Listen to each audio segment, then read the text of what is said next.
Word up.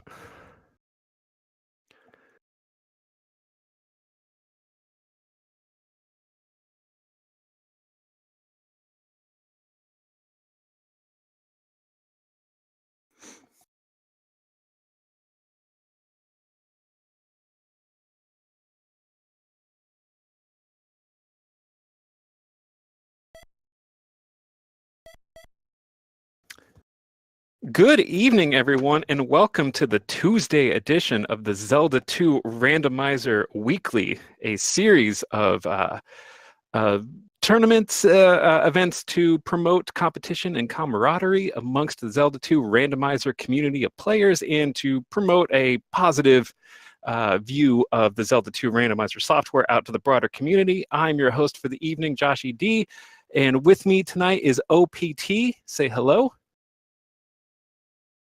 Where you at, dude? Oh, hey, Joshy, how's it going? Push to talk is the thing. Hi! No, it's all good. I'm very excited to be here with a race featuring, it looks like 12 actual players are in the event tonight. Unos, Rose City Sane, Error, Kulane, Zarnax, Thirwolf, Amazing Toaster, Countess, Nightcrawler, JJ Schmidt, I don't know that name, Link Hero of Twitch, Jake Hoper. And on screen, we have Rose City Saint, Thirwolf, Nightcrawler, and Amazing Toaster. These are the 4 players that we're going to be following for the evening. It's exciting. It's a lot of people in this this weekly. Yeah, who's what are the flags tonight? What are we racing on? No one told me that. So, looking in the SRL chat, it looks like it's Swiss minus extra keys and candle. Okay, and so large and small enemies. Okay, so that's not Swiss at all. It's like Swiss, except not. Except not at all. Okay, so when we say Swiss, that is a flag set that was created for the Swiss phase of the most recent tournament.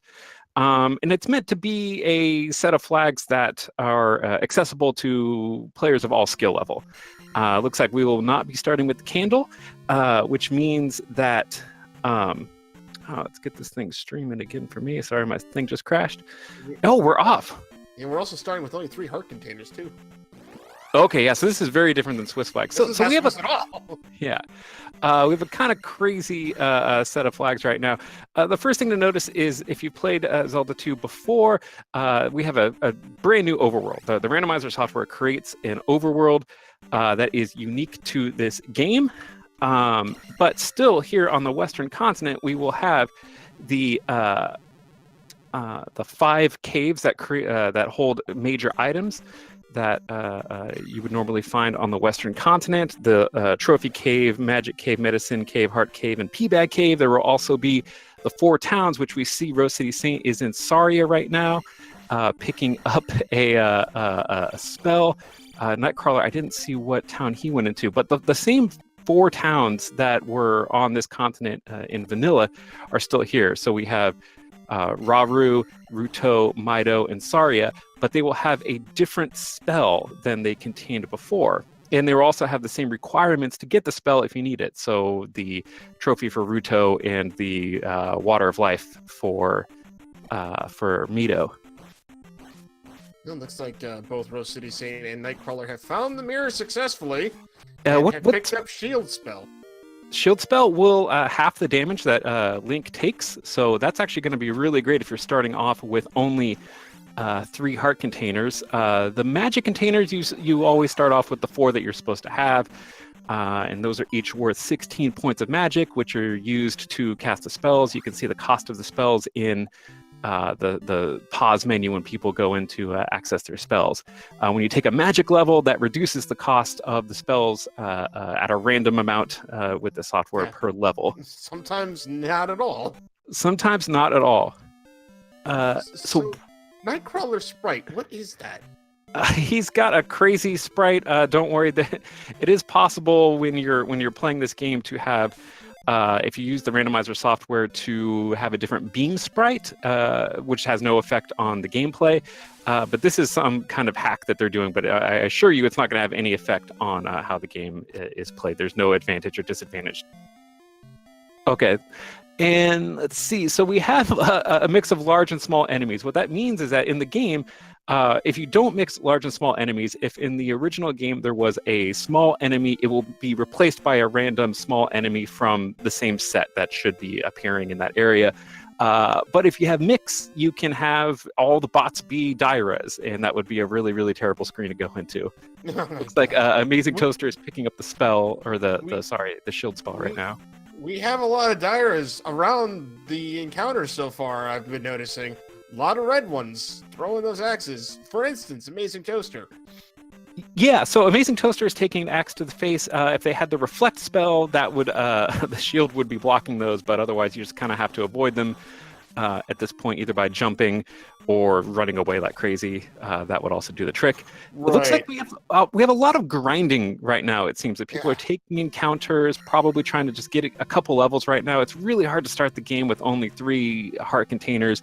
Usually a safe thing to do is to just try to level up fighting some of these Dairas kind of quickly and hope to get a couple life levels. Oh, they're worth 150 points for the orange one, so that's going to get them some of the levels that they need. So it looks like Rose City Saint has found Fairy Cave. I'm not sure where that's going to come out of. I saw Amazing Toaster found the back end of Saria. Yeah, that's not going to be super helpful. So as we said, there's 4 towns when you start on the Western continent, but there is 2 ends of Saria towns. There's 5 town squares that you can enter into. We have a Death Mountain sighted on Rose City Saint just leaves immediately. Yeah, so what Death Mountain is, it's a large, it's its own unique map with a whole bunch of cave entrances, and inside there is one large item hidden in the Hammer Shrine, and there is also a boulder that can be broken with a hammer, which is called Spectacle Rock. Both of those 2 locations will have one of the large items. When we say large items, we mean items like heart containers, magic containers, and all of the items that would ordinarily be found in the palaces, and also the spell required items like the child and the trophy. So those are all shuffled. That if the location had a large item before, it'll still have a large item, but it'll be a different one, or it'll be shuffled. It could possibly be the same one as before, but it goes into the random mix. We have a sighting of Mito over on Rose City Saint side. That is an important town because you can get the downstab technique out of Mito. And like the most important thing as far as combat's concerned. Oh, it's a trophy cave on Rose City Saint screen. Oh, that's pretty good. So yeah, this is going to have an item. Ordinarily, this is the trophy that would be required to get the spell out of Ruto. It is the child which is required to get the spell out of Darunia over on the East Continent. So what we're doing right now is we're going through, looking into all the caves, trying to find the items that could be found and just picked up for free. And what we're mainly looking for is the raft, so we can leave this continent and go over to the East Continent and explore the rest of the game. We're looking for the glove, which is required to beat the game. And, everything else is kind of gravy on top of that. But we might... Go ahead. I was going to say, correct me if I'm wrong, but doesn't the logic require, or at least assume, that you were going to have either the magic key or the fairy spell before it requires you to go in the palaces, or am I mistaken? Yes, absolutely. So since you need to get the raft, at some point, if the raft is in one of the palaces on the West Continent, for instance, you will not be. It'll give you the key or the fairy spell to be able to go into palaces. So if there's a required item in palaces, you will be given access to either the fairy spell or the magic key. So that way you can go in there and find it. So the game won't block you. That's always good.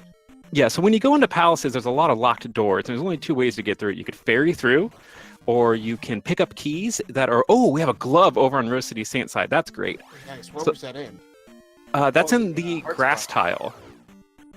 That's the grass tile. Ordinarily has a heart container. That grass tile is located south of Parappa. In this case, it has the glove. We also see that one of the caves is blocked by a boulder.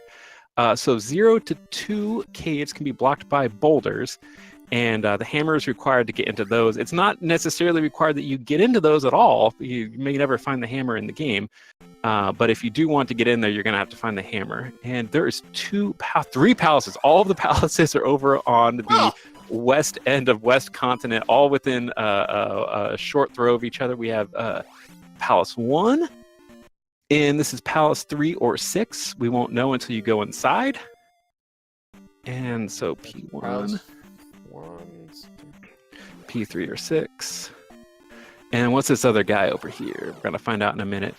Amazing Toaster is electing... Oh, where did the magic key get found? It's 2. I don't know. I missed it. Yes, this is 2. Oh, okay. So Amazing Toaster found something that's really great. These drippers in the palaces ordinarily would drip bots in the vanilla game, but in this game they are dropping Magos that are worth 200 points each, and they only take 1 hit to kill. So it's very, very dangerous because that fire still hurts just as bad as it did in vanilla game. But once he starts killing these, he's gonna gain like 10 levels off of these guys just farming the Magos. This is really great. Rose City Saint is actually located in Raru and is getting his spell. And Okay, let's see what this fire. spell is. Okay, so do we know, is fire linked? I believe it is. if there was- sure. Yeah, if so they if did there's Swiss flags, it would be. Yeah, so in Swiss flags, the fire spell, which is ordinarily a spell that no one really cares to use, is linked with another spell, so it'll cast both spells at once. It gives you the ability to have a second avenue to maybe find Reflect or Thunder, which are required spells for the game, or maybe a cheaper way of casting a useful spell if it's linked with fire, because, if it's linked with life or something like that. Because the fire spell gets very, very cheap at high magic levels, and so you can have a Fortunately, really right cheap... now the fire spell is 108 magic points. Yeah, so it's not going to help maybe at Magic 3, but once you start getting up to like Magic 4 or 5, it'll be very affordable to cast. And we have the boots out of Palace 2. That's great. So these boots will let you walk on any water tile that is within the bounds of the maps. So in the vanilla version of the game, you were only able to walk on very specific tiles of ocean, and it would take you to a heart container. In this, you could walk on any water that you have access to. It makes it much easier to explore Maze Island, for instance, and it has a way of just letting you get around geographical barriers on the map a bit easier if you can find like a river that you can cross. You don't have to take any of those bridge encounters, which nobody likes. No, Amazing Toaster going through Iron Knuckle Gauntlet here. I believe that was one of every color. Yeah, it's really fun when you get the rainbow pack of Iron Knuckles. Rose City Saint is going into Peabag Cave. That's probably where the key is, I'll bet. I saw someone else go into it earlier. I need to get the Randomania chat open. Because then the chat can help us out in... So go ahead and talk for just a moment. The Rose City Saint taking nice work of that orange. Is it Daria? I don't know. Yeah, Dairas we call them. Dairas. That is where the key is. So that is the Western Peabag Cave. So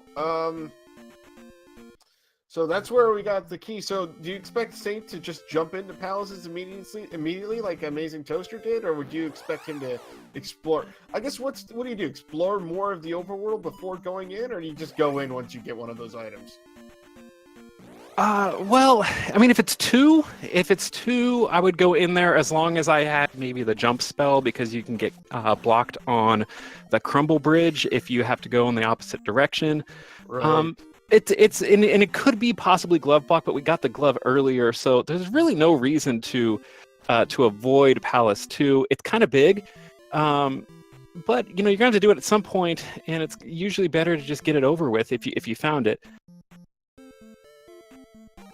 I'd say like I wouldn't go into 5 at this level because I wouldn't want to have to fight Guma at a low level, but a 2 should be pretty safe to navigate. Fire is linked to jump.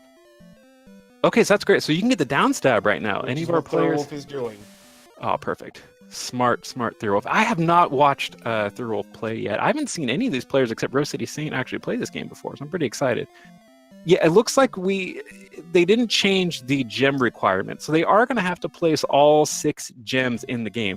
The overall mission in Zelda 2 is to take your 6 gems that you have and place them in the shrines at the end of 6 palaces, and that will lower the barrier for Great Palace, which has the Triforce at the end of it. So they are going to have to do that. And usually people gear their leveling scheme to maximize the bonuses that you get off of placing gems in the palaces.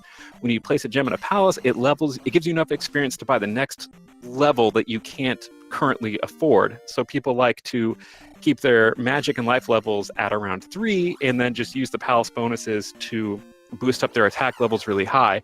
And then later use the experience that they would use to get maybe attack 7 or 8 and spend that all on like 10 or I guess like 6 life levels. Right.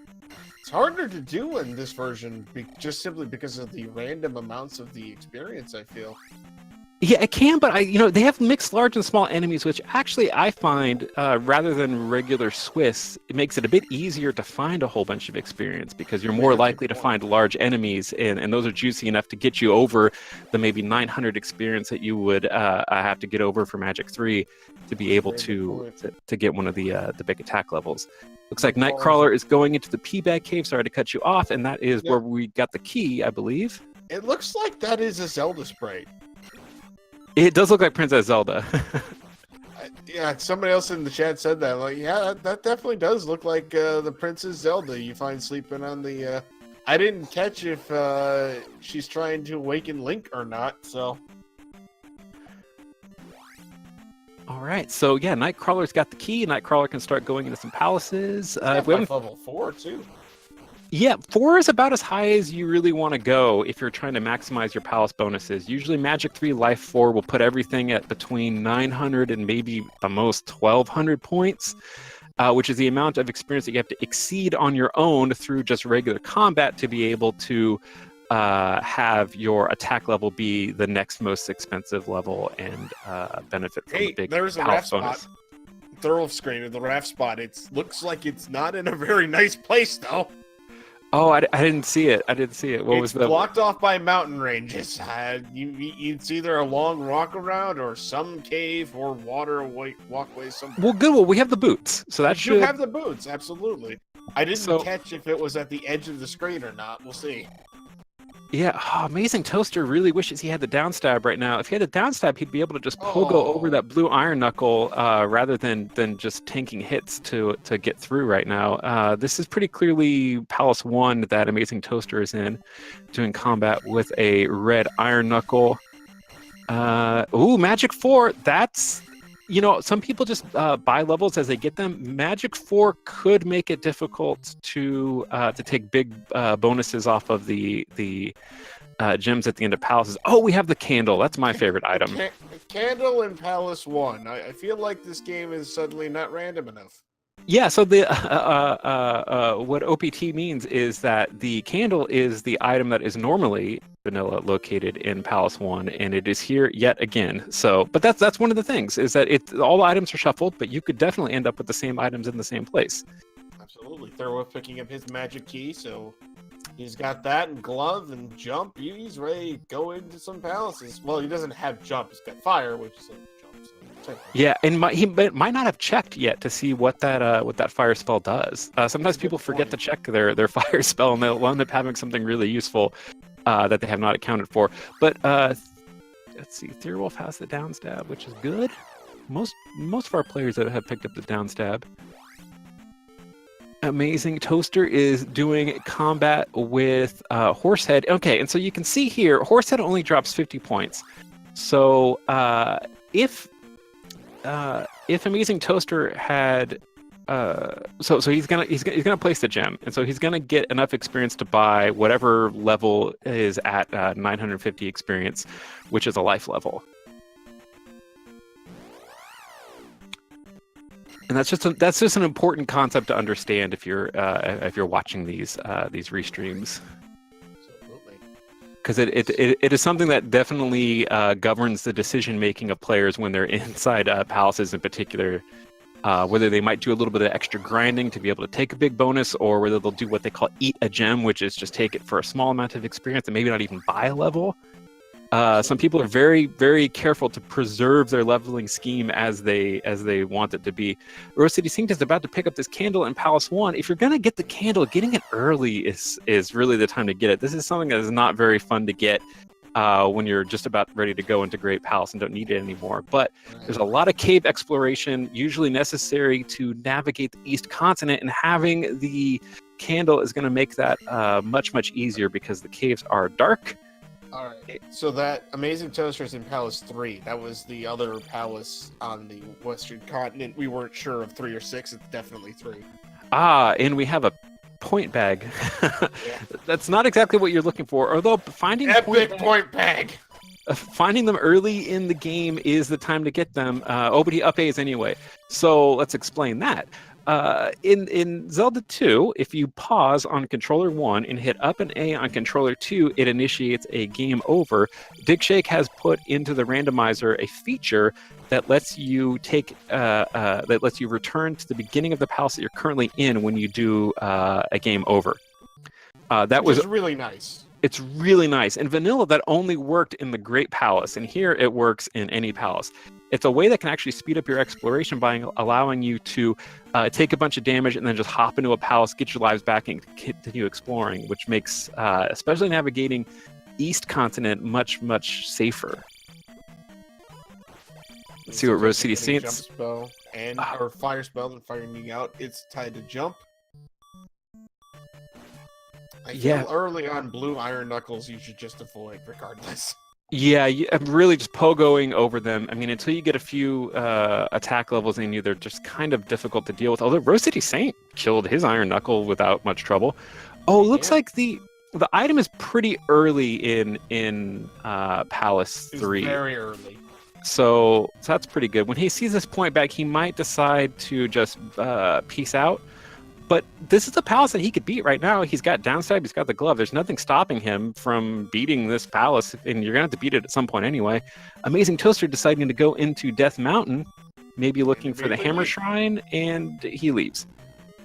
So something that players will frequently do if they find Death Mountain is they'll just check out the readily accessible caves to see if there happens to be the Hammer Shrine, maybe get a little bit of data on the boulder in case they find the hammer later and they can pick up a quick item. Kind of the early meta is just finding all of the quick items that you can get and then seeing what else you might need, because honestly you only need the glove and the raft and the reflect and thunder spells to beat the game. Everything else is maybe required, but not necessarily. So if they have the spells that they already need, they don't necessarily need to go digging through palaces to find a bunch of items. They're not required to beat the game. Although depending on a player's skill level, they might want to go digging for maybe a couple extra heart containers, a couple magic containers to make their thunder more affordable. Looks like we have a Rebanak battle coming up on Rose City Saints side. It's the boss of Palace 3. And another horsehead battle down in the Nightcrawler screen there. Oh, cool. Rose City, he lost the pogo in the corner and got it back. That is not easy to do. Oh. There's a cheese strat that you can do with these iron knuckles to lead them over to the left side of the screen and pogo on their head, and it's very safe until they walk away, and then you actually have to fight them. Right, yeah. And then you gotta jump at them or run at them real fast, or like to back up at the edge of the screen, you know. Yeah, they like to run away, so you can take a lot of damage while they're walking backwards very, very quickly from you. All right, so Amazing Toaster just picked up his down stab. Looks like Nightcrawler's not gonna place. Did he not play? He didn't. He did not place the gem yet. At least I don't think he did. No, I don't think he did at all. Unless he's gonna try to get 810 experience and then go place the gem to get. No, I think he did because he has full health, and he does. Yeah, he probably placed the gem, got the life refill, and is just banking the experience and going to look for his candle if he hasn't already got the candle out of here. He must not have. Yeah, he must have found the horse head first then. Yeah, so he's going to go ahead and bank that experience and just earn his next level on his way to the candle. Picking up that 200-point P bag. Yeah, so that's what happened. Okay, there we go. So I don't think we've mentioned yet, but these palaces are also not in the proper order they're supposed to be in as far as rooms go. These rooms are also randomized. Yes. Okay. So yeah, let's explain that. When you go into a palace, the palace has all of the same rooms that it ordinarily would have in vanilla, but the rooms have been shuffled around. Yeah, I guess that's all you really need to know at it. I mean, No, the the dungeons don't items, have. I was gonna say Go the ahead. items rooms still have to go in the same direction that they would in vanilla. So you're going in Palace 1 and 2, for instance, you're going to enter to the left to find an item, which is why when you're looking for an item, you tend to go in left directions. Yes. Which means that if you're going looking for items, people tend to like to go into 3, 4, and 6, because in those palaces, the item room is on the right, as is the boss, because the bosses are always found exiting a room to the right, and so you can be doing double the effort, or you maximize your effort by potentially finding both of your objectives going in the same direction. So Got two runners doing the exact same thing with the experience grinding and the drip enemy. I can't say I blame either one. no, I think what were those 200-point Magos? 200, yeah. I would probably gain a couple levels off there, especially on a 3 heart container starting seed. You kind of want to get your life up as fast as you can. Although, like I said, it's pretty dangerous. Like these Magos put a lot of fire around, and you can get into a pretty sticky situation farming these guys. Although this is the room to do it in, because there's only one dripper. On that elevator room, there's 2 drippers, and you could just get pincer attacked by a whole bunch of Magos and take a lot of fire damage. Well, it looks I like believe that's the first room into the palace, so if you die, you're not going to go that far back. yeah. Well, if you die, you lose all of the experience that you haven't You spent do. yet. That's something that we should mention. You keep your levels, you keep your items, but you lose all of the experience that you have not dumped into a level yet. Which is one of the downsides, is that up and A save and quit you mentioned earlier. Yeah, you forfeit everything that you haven't spent yet. Although, it's just you get used to it. Experience, especially in a mixed large and small enemy seed, is kind of easy come, easy go. Yeah. All right, so we have a little bit of deeper exploration in Palace 2 So, over on Rose City Saint I side. just realized our Western continent had palaces 1, 2, and 3. Yeah, it's not very randomized. So That's that could not very be. random at all. Yeah, you'll find 3 palaces, and you'll find 1 palace on the Maze Island, and you'll find 3 more palaces on the East Continent, but they will not necessarily be the palaces that you would expect to find. It just happens to be in the sea that is the case. I do believe Great Palace Shuffle is on too, so theoretically any one of those could have just been Great Palace that we couldn't enter right now. Yeah, and that kind of stinks. Like when you don't have any. Sometimes you can have a seed. There's no palaces that you can really make use of. Like if you don't have the glove, for instance, and you have palaces 3, 6, and Great Palace, it makes it a little bit difficult. But these people all play. These guys all play randomizer pretty frequently, and so I think that they're used to running into all kinds of crazy scenarios. Where you have to do things that are really counterintuitive if you know the vanilla game. Nightcrawler's going through Death Mountain himself, probably actually looking for Hammer Cave. Yeah, I think that's like the last thing to do. Honestly, I think we've seen all the caves. We haven't seen the hammer blocked cave, which was probably medicine or magic container, because I don't think I saw those caves yet. We haven't seen that. I don't think we've seen Heart Container Cave either. Oh my gosh! So where are all these caves? Yeah. Actually, we are missing Medicine, Heart Container, Magic Container, Hammer Cave, and Spectacle Rock. So I wonder if we need to find Hammer to find the rest of the map, or if for some reason our players haven't, I guess, taken a pass-through cave. Like, have we gone through Parappa yet? It feels like there's a whole lot of there's Spectacle Rock. All right. And there's Hammer Cave. Wow. So the ideal thing would be if you had the hammer to go into Spectacle Rock first, so you didn't have to walk all the way back out of Hammer Cave to break open Spectacle Rock. But if it is the case that the hammer is in here and you have to backtrack all the way through this, it's kind of just a time sink. One of the questions is, do you get the 2 heart containers and 2 magic containers in the West Continent? No. you could possibly, but those are the names of the caves. So we still call it Heart Container Cave, and we still call it Magic Cave, but any of the large items could be in those locations. And so that includes heart containers, magic containers, spell items, like the trophy and child, and also all of the palace items. They all get put into one pool of items, and you could find any one of them in those locations, including some point bags. Nightcrawler's having some fun trying to get through Hammer Cave, because look what's in his way. Oh, yes. So, Daira's, this is something that you really just have to learn how to fight. It looks like Nightcrawler does know how to fight one of these. It's easy to want to just kind of power your way through, but usually the safe thing to do is to jump over the axes, get 1 or 2 hits, and then back off and do a safe jump, and then get back in there. I know that only giving 5 experience. Ugh. Those guys are. I always take damage fighting those guys. I don't know why.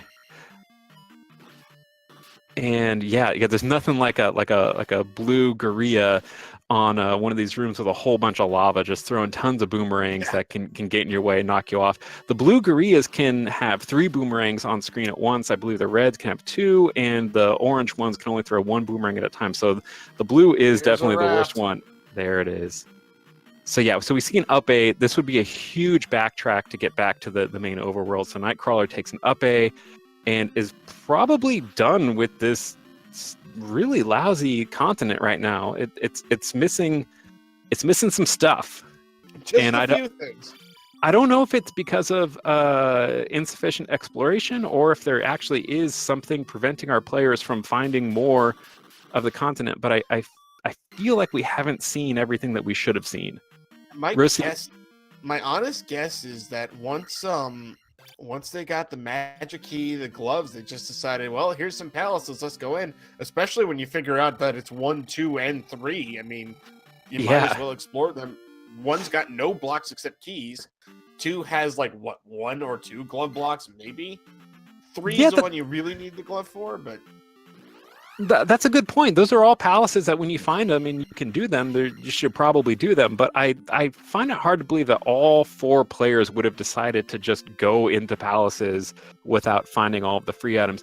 Nightcrawler doing something smart here and going through the fairy cave, which might have popped them out into a new part of the continent. I'm not 100% sure. Tracking the overworld with 4 screens going at once is a little bit tricky. Hard, right? I'd actually like to welcome everybody from Randomizer 2 who is watching Super Mario Land 2 Randomizer. Welcome all. This is the Zelda 2 Adventures of Link Randomizer. Absolutely. Welcome everybody. Okay, so it looks like Rose City Saint has found the Parappa Pass. This is what normally takes you to Palace 1 in the vanilla game. Hopefully gonna pop him out into a good part of the continent. There was Trophy Cave over on Nightcrawler's side. I believe that's a cave that we already seen. Trophy Cave we've seen. I believe Rose is in Medicine Cave. Oh, okay. So maybe this is something new. Maybe no one went through the Parappa Cave yet. And I was the first time I'd seen the Parappa Cave. So yeah. Okay. So now we're getting some new stuff. Okay, Nightcrawler finding another access to Death Mountain. That's a flute. Okay, so the flute could be a useful item. The flute is required sometimes. Well, what it does is it removes the River Devil, which can be blocking a path over on the East Continent. It is required in the vanilla game, not necessarily required in this game. Very frequently, the River Devil is just sitting out in the middle of a desert, not guarding anything. Right, or just, sitting next to a mountain in the corner, or on a path that leads to nowhere. Oh man, I totally see that totally bunk raft location on the overworld. Yeah, that is not a fun place for the raft, I'm just saying. Yeah, I don't know how you that's Magic Container Cave too on Rose City Saint screen. Yeah, so the Parappa Pass is required to find the rest of the items. Nothing required yet. We have the flute and a 500-point P bag, so maybe not missing out on a whole lot by finding this late. Well, really, the only two things left on this continent are Heart Container Cave and Spectacle Rock. Yeah, well, we still have one cave blocked by a boulder. It's got to be Heart Container Cave. Yeah, okay, so that's right. Because I don't think a pass-through can be blocked by a boulder, right? No, it can't be. No. If it's blocked by a boulder, it's an item cave. So that Right, is Heart so- Container Cave. So the rest of this continent is hammer blocked. So at this point, our runners are just going to have to jump on that raft and go east. Yeah, which looks like maybe Rose City Saint, he has access to the ocean right now. I wonder what it's going to take to get over there. What yet? Maybe Jump Cave? Do you have to go through Jump Cave to get to that dumb piece of water? Yeah. I thought Rose City was on that side. Maybe I missed. Maybe I'm wrong. Rose City was had found a new part of the West Continent. I just haven't been able to get a good view. Well, Rose City hasn't gotten the raft yet, so he wouldn't have tried. So No, that's he what has it not was. gotten the raft. He probably had access to the raft location, but since he hadn't been into Death Mountain yet, doesn't have the raft. This Right. is making sense now. Yeah. Yeah. It's very just easy that- to. It's just that Parappa pass-through cave that's going to get everybody over there. Yeah, and eventually. you can see that the mountain range is sticking out just far enough into the ocean to block access Of course. to use the boots. A pretty trolly overworld, but honestly, I think it kind of did force our players into a bit more exploration, which will help them in the long run. Like, they cleared their palaces out, and they're probably going to do that before diving into Death Mountain. So in a way, they were forced to complete objectives that they might have put off until later, and it could be a benefit in the long run. Nightcrawler getting that P bag out of, I believe this was Palace 3. I think Amazing Toaster's in Jump Cave. Nope, that was Parappa. My bad. Good. Yeah. No wonder you. The palace colors are random in the randomizer, and you can often have palaces that have very similar colors, and makes it hard to mentally track these things. I believe last weekly, the last weekly, about 4 of the palaces were some kind of shade of purple. Oh God. It was Yeah, insanely difficult to tell apart which one they were in. Tough for the runners, tough for the trackers, tough for the commentators when you have similar palaces. At that point, I'm just like, hey, I recognize that room from this palace, so we know which one that is. Yeah, viewers, we do ask your forgiveness. It is when you're tracking 4 players at once. It's very easy to conflate the progress of the players and lose track of some of the overworld, because it'll be very easy to get caught up in one person's combat with an iron knuckle and miss a whole bunch of exploration on another player's screen. Well, the backgrounds are so the way you can tell, we'll talk about this, the way that you can tell the difference between palaces is with the pillars out in front of the palace. So if they have the head at the top, that will be Palace 1, unless there's a flying enemy, in which case it's Palace 4. If it's got the ribbed pillars, it'll be Palaces 3 or 6, and you won't know until you go inside and explore a bit more. And also the statue in front of those will have either an iron knuckle or a red potion with a 50-50 chance of either one. And then if you find the smooth pillars out in front, it is Palace 2 if it has a red potion 100% of the time. And if there's nothing that comes out of the iron knuckle, it is Palace 5. But inside, the color, the tile pattern, the brick pattern is also randomized. So you can't trust that, but it is a way to differentiate. If you have 2 green palaces, maybe one of them has great palace style bricks and a different background. But that's a little more subtle. Nightcrawler gonna get his 1300 experience from placing that gem, so nicely timed out there. Yeah, maximizing palace gems is a key to success. Although, when you get to the later portions of the game, it's not like your attack level is going to be of much use, except for the Thunderbird fight, which it'll make it a lot quicker if you... Oh, man. Theorwolf is just getting wrecked trying to get his point bag out of a magic container cave, and decides to not even bother. I don't blame you, buddy. That amazing point bag, I'm sure he's totally thrilled with. Oh my God. And are we going east? No, he doesn't have the raft yet. Jesus. So this is the second player who has found the raft location, but found it just out of order. and knows now that he needs to go to Death Mountain. What cave is this? This is Fairy Cave that Rose City Saint is going through. Not exactly sure what led him into this cave, unless he's in Death Mountain. No, this is definitely Fairy Cave. So Fairy Cave, one end of it's a cave, and the other end of it is a other end of it is a grave. Indeed. Now, you need Fairy to go up that, obviously, but if you find the opposite end, then obviously you just fall down and you appear outside the grave.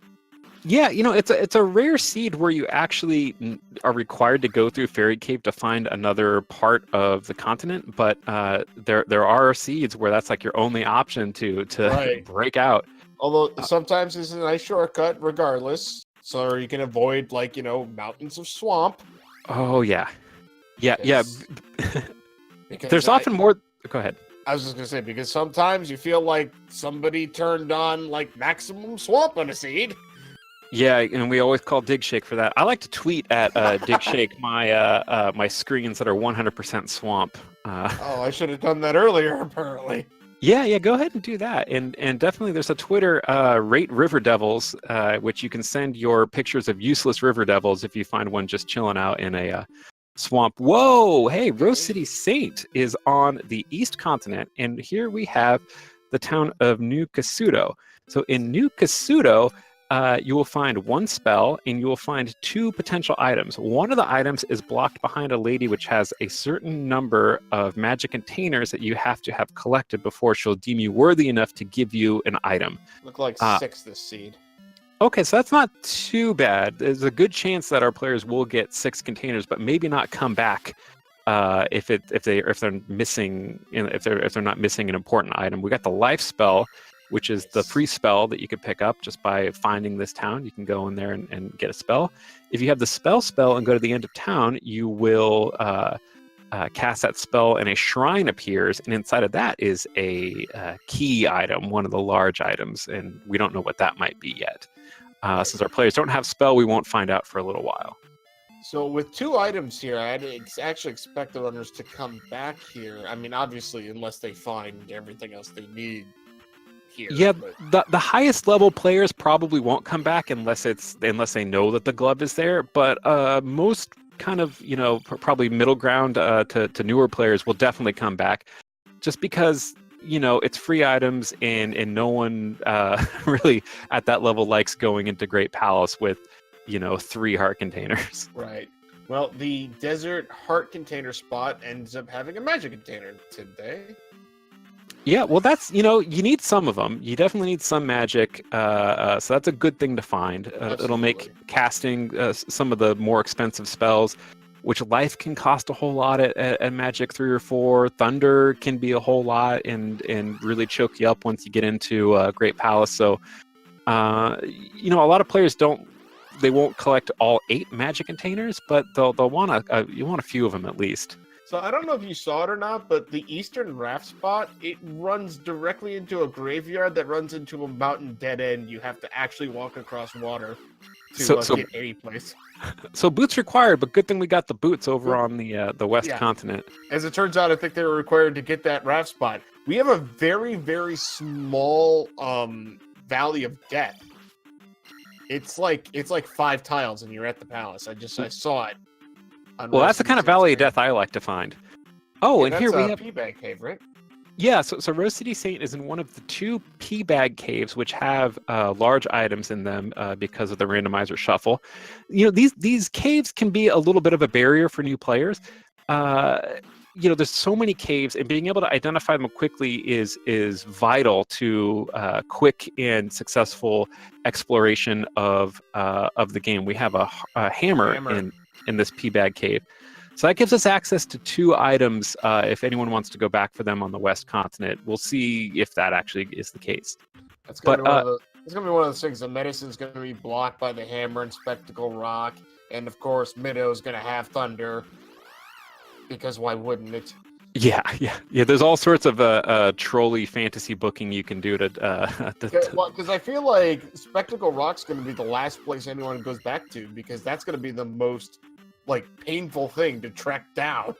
Yeah, the only thing that it could really, I guess we don't have Thunder or Reflect yet, so if it's got the spell item, we could see a pretty full clear of this game. Yeah. But they'll probably find everything else before going back there. That's what I mean. Yeah, that's like the most time sink, I think, to get. Oh, Nightcrawler. Oh, I didn't see it. He was trying to dodge Goma, mace throwing, and those panther head things that shoot the little fireballs. Oh, I hate those things, yeah. Yeah, he had exactly, like, I'll call it 1 hit point left, and he tried it. It was valiant. Yeah, so let's talk a little bit about where Rose City Maze Saint Island. is. Yeah, this is Maze Island. So Maze Island is nothing but roads. It's a maze, and your objective is to walk on these roads and try to find 2 items that are hidden here. There's also a number of invisible encounters. Here's one of the pits that has an item in it. So there's something we call trap tiles or fixed encounter locations, which are invisible squares on the overworld that take you into either a combat screen or will take you to one of these hidden item pits. If you have the boots, you can just circumvent as many of the encounters as possible and try to find as many open roads to walk on as possible to find your 2 items. And you'll also, here's the other one, I guess. They're both point bags. God, this Maze Island sucks. Ew. Yeah. Oh, geez. Okay, so we have E-Tap in the chat is saying Thierwolf getting brutalized by invisible ghosts. So if Thierwolf had the cross item, those invisible eyeballs would be visible and much easier to dodge. Looks like we have Palace 5 over here on Maze Island. I'm not sure why Rose City Saint didn't decide to go in there right now. Maybe he doesn't feel like he has enough life and attack to fight Guma right now, and really because of the boots, he can walk there pretty quickly at almost any point and take care of that palace. It's not like Maze Island would take too long to explore. Yeah, Goma is a pretty difficult boss at 3 heart containers, I would say. Yeah, even at life 6 and with the shield spell, he can probably take 1 or 2 at the most hits. So yeah, that is a tricky proposition. Wow. Well, here's Barba. Very quick Palace 6! Yeah. Very quickly finding the boss of Palace 6 while Rose City Saint finds the other of the point bag caves on East Continent. If you're Thorwolf, do you go back into 6 and dig out the item, or is 6 too much to be like, you know what, we got this, we'll just come back later if we need to? I would leave and come back later. You still have Palace 4, which is a bit smaller to explore. It's true that they don't have the reflect spell, so you can't beat it, but it's a bit of a smaller palace, a bit easier to find. Also, Palace 6 can suck without the fairy spell. That's true. Because there is at least 1 fairy required room or potentially required room. This palace would just be a lot faster coming back later. Also, Thierwolf hasn't been to Maze Island, I don't think, to find the 2 items. And I don't know if Thierwolf has seen the other point back caves. So there's a lot of places where he could find the spell item, which is really the only thing that he needs right now that would require him to dig this item out.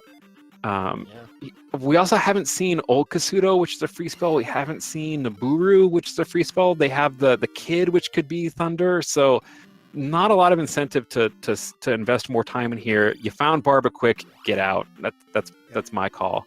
Yeah, we've got everything we quote-unquote need to get all the spells out of the Eastern Continent, which is 4 of them. That might be Reflect and Thunder and possibly Fairy. Yeah, a real good chance of that. Yeah, okay, so he's leaving, and Valley of Death is right there. You come back if you need it. But man, if you find, like, that is such a big palace, and if you found Barba quickly, like, there's no reason to see the rest of that palace. It's just too big. Oh, Amazing Toaster falling in the lava. Yeah, so Amazing Toaster is in 6 because we know that this BGT room, if it has the unicorn heads, that means that you're in Palace 6. Oh, and here we found, oh gosh, darn it. Yeah, that's why it's called the BGT room. It's very easy to get knocked into the lava there. Jump spell out of Old Kasuto. That sucks. That is a spell that they effectively already have, so that's kind of a waste. Bad news. Unfortunate, but... And very easy to take a bunch of damage from these stupid invisible Moas. Oh, here's another town. Okay, here's Nibiru. So Nibiru is a town that has a spell that is essentially for free. All you got to do is go in here and find the water from the fountain and give it to a lady who is thirsty, and she'll give you access to her basement where there is a sage who will give you a spell. She's also the laziest NPC in the history of video game because it's right there. I really reject that idea. I think that she knows that the spell is valuable and is testing whether or not Link would do a stranger a kindness to prove that Link is the hero of legend. And so this is just a way of, that could be something. That could still be something, but that's not the spell that you're looking for. That guarantees that one of the required spells is going to be blocked by an item we don't currently have. Yes, so we will have to find either the trophy or the medicine to get Thunder and Reflect both, which are both required. Where is Amazing Toaster? Is this 5 or is this 6 still? I can't remember. I think that's 6. I think this is 6.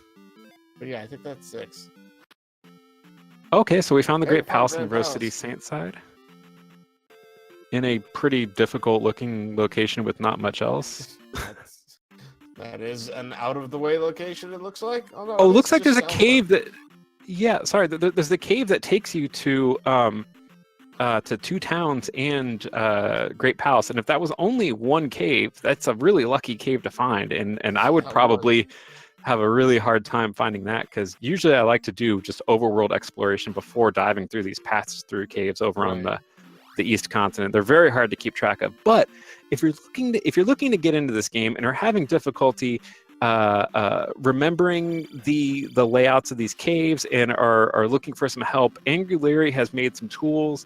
If you go to the Zelda 2 Discord, there's people who will help you out. They'll give you guides that you can print out and look at and memorize these caves. There's only a few that you really, really need to know, and those you can pick up pretty quick. If you want to memorize all the caves, it's a little bit more work, but it is worth it, and it'll really speed up your game. But the tools are out there, and the community is really strong, and always looking to help new players. So don't let that be a barrier from getting into this game. I see Toaster seeing that Fairy is, I don't know about required, but you do have to do the Fairy drop in Palace 6 the intended way. Oh, darn. You don't come out the other side of it, so... Yeah, sometimes you could take enough pits and left and right turns to get around those things, but you start really losing the layout in your head. I know I've definitely spent about 10 minutes in an absolute loop and didn't realize it until about the third way through. I missed... Yeah, are you were telling us the River Devil's useless? I missed it. Someone clip that, because we're going to send it to @useless or at rate River Devils on Twitter. We want these bad River Devils. Keep in mind, we're not telling Shake to fix that. No, they're great. It's part of the character of the game. If we haven't taken wall skeletons out, why are we going to take useless River Devils out? Like I would rather buff the flute than fix the River Devil. Have the flute do something else. Yeah, what if it did something else useful? Oh man, these these Valley of Death encounters that Rose City Saint is going through without having got hit by an invisible enemy too. Exactly, that's what I mean, man. These are just so hard. The spell helps. So when you cast the spell, it'll take most enemies and turn them into bots. It's a way of making this screen a lot easier to deal with, because those flying Moas aren't flying anymore. And but it is expensive. It takes a lot of magic, and if you have to do it more than a couple times, you could easily run out of magic. But it looks like actually spell's not too expensive right now. At Magic 6, Jesus. So Rose City Saints are very clearly just taking levels as they come. I think Thorwolf has actually gone into level 5. Yeah, he has. Rose City got there and then didn't bother. Yeah, well, Thorwolf at 666 is ready to fight the beast, so why not? I mean, those 3 heart containers are problematic. That's, I am but surprised we've not found a single one yet. well, here's the thing, dude. They probably have randomized max number of heart containers because we found a lot of P bags, and so when you take heart containers out of the game, or you take any item out of the game or give items to the if you give items to the player at the start of the game, anything that's not available to be found will be replaced by a 500-point P bag. So the number of point bags that we found probably means that we started with 3 heart containers. We found a 4th, and the others might not exist. There could be a limit to the max number of heart containers in this game. And it's looking more and more likely. Like, as we're running out of places to find items and we still don't have more, this could be max 5 hearts. Could be max 4 hearts. We don't know. Did we'll find the item in Palace 5? I did not see. Now Lemon Kitsune is saying Theorwolf has beaten Zelda 2 Randomizer with 1 heart container setting several times, so 3 hearts is not threatening for him. Yeah, but you'd always want more. Doesn't mean you want to do that. It just means he's done it. Yeah. It means, well, what it does, it takes the absolute fear away. But I think that any player would still be concerned. So it's still cause for concern. But we're seeing some pretty safe strats on Guma. So that wasn't a big problem. That was a really nice Goma fight. Yeah, definitely seems to know what he's doing. Yeah. Victor Santa Fe is saying he's done it before, but has suffered horribly. Yeah, I mean, I've done some pretty nasty seeds in my day, but it doesn't mean you want to do them all the time. But what is good is when players, when they do challenge themselves to do low levels or low heart containers, low luxury item seeds, it makes you in your randomizers a bit. It makes you feel more comfortable just progressing to. Oh, Jesus Christ! The spell items is a 1-up. Oh, So yeah. what I don't is think that replacing? that probably the 7th heart container. So yeah, this is almost guaranteed to be a low heart container seed. But what really speeds people up in the game is not being scared to go into Great Palace with 4 heart containers and being able to just beat the seed as soon as you are absolutely required. I usually like to take my time and find a bunch more items. Like I would go hunting for the cross. Actually, it does look like 2 of our runners have found 1 heart container, and it looks like it was in the other P-Bag cave on Eastern continent. Wow. So hey, up to 4. Yeah. We haven't found the water spot yet, and I do not believe we have enough magic containers to get that item out of New Kasudo. Yeah. We are quickly running out of spots to find either the trophy or medicine. Amazing Toaster searching Maze Island for his 2 items in here. He's going to be very, very disappointed to find out that all that's waiting for him is 1,000 points. Yeah, which was nice early, but everyone's levels are so expensive right now that's not hugely helpful. I mean, that's eventually. So did anyone take their hammer back to Death Mountain to hit Spectacle? No one's gone back there since I found it. All right. That's a long way to go. There's still just the players who have found it are still searching Eastern Continent for whatever else. Yeah, and we haven't found Darunia yet either. The kid has. So we are 56 minutes into this, and we do not have Fairy, we do not have Reflect, and we do not have Thunder. Yeah, I'm really glad to be on commentary and not playing this. These are like the 3 spells you absolutely need in this game. Yeah, Fairy you can do without. You don't want to do it, but right. It's well, like it could be required in Great Palace, but if you're playing short in Great Palace, the likelihood of you finding the room with the lava that you actually need fairy for is kind of low, and you might also just find a way to get around it. Right. Palace 6 has a room that you could need fairy in, but we know that you can find Barba. Oh yeah, that river devil sucks. Look at that. Thank you, Theorwolf. Hey, he's blocking a path at least. Yeah, sure. So He's blocking a cul-de-sac up there. There you go. Hey, I'm sure some nice other river devils live up there, and they don't want to be bothered. Yeah, so they might not need fairy right now. I think that they would rather find reflect or thunder, honestly, because I don't think they want to keep looking for items. As soon as you find the spells, the items to get the spells that are required, you can stop digging through palaces to find items, which is really what takes a lot of time in this game.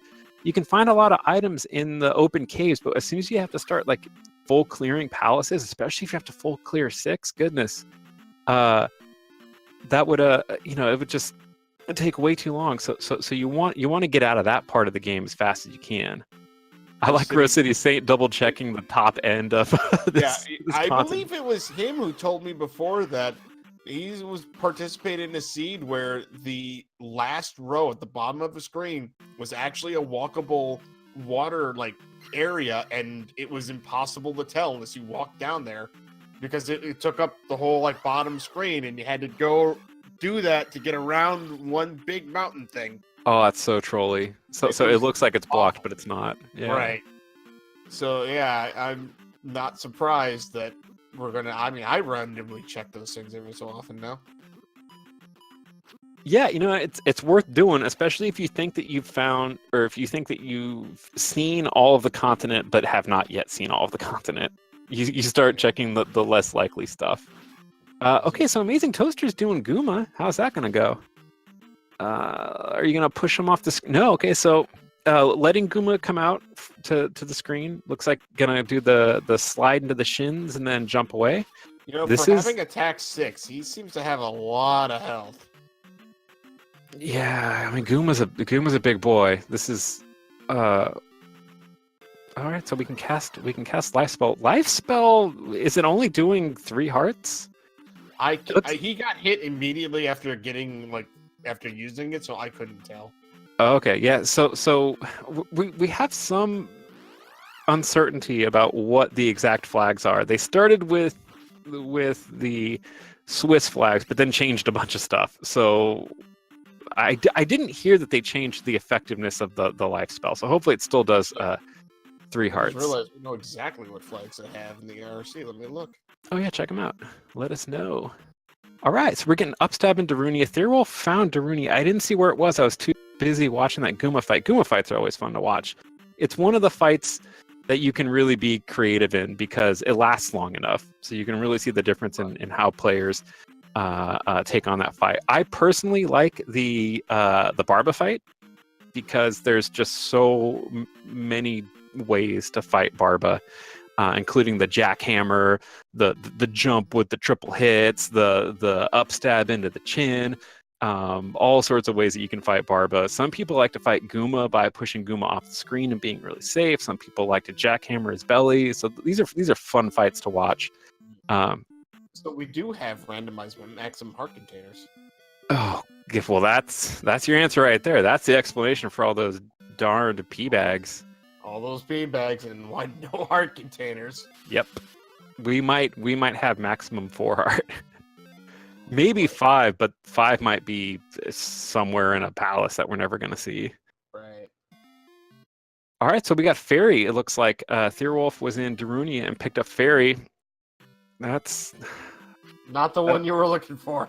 That means that we definitely need the trophy. And Rose City's found trophy. Shoot, where was it? Chat, where you at, man? Why don't you tell us that? Okay, well, RCS got Reflect. RCS got Reflect. In Ruto, where was the trophy, man? So that means we're still looking for medicine. Yeah, where the heck is that? Oh, hey, there's the water tile. Have we seen we haven't seen the water tile yet. Not personally seen the water tile. Oh, it was the hammer. The hammer. So hammer block on western side. So that would have been Spectacle Rock or Heart Container Cave. One of the Right. two. We see Rose City Saint going back to... Oh, there's another magic container for Thirlwolf. Rose City Saint is going back to Death Mountain to hit Spectacle Rock. So we're going to see here. So After that he must takes have it in- been that must have been Heart Container Cave that had the medicine. Yes, because Spectacle Rock has another magic container. And these guys are not getting any more heart containers. No. Oh, poor guys.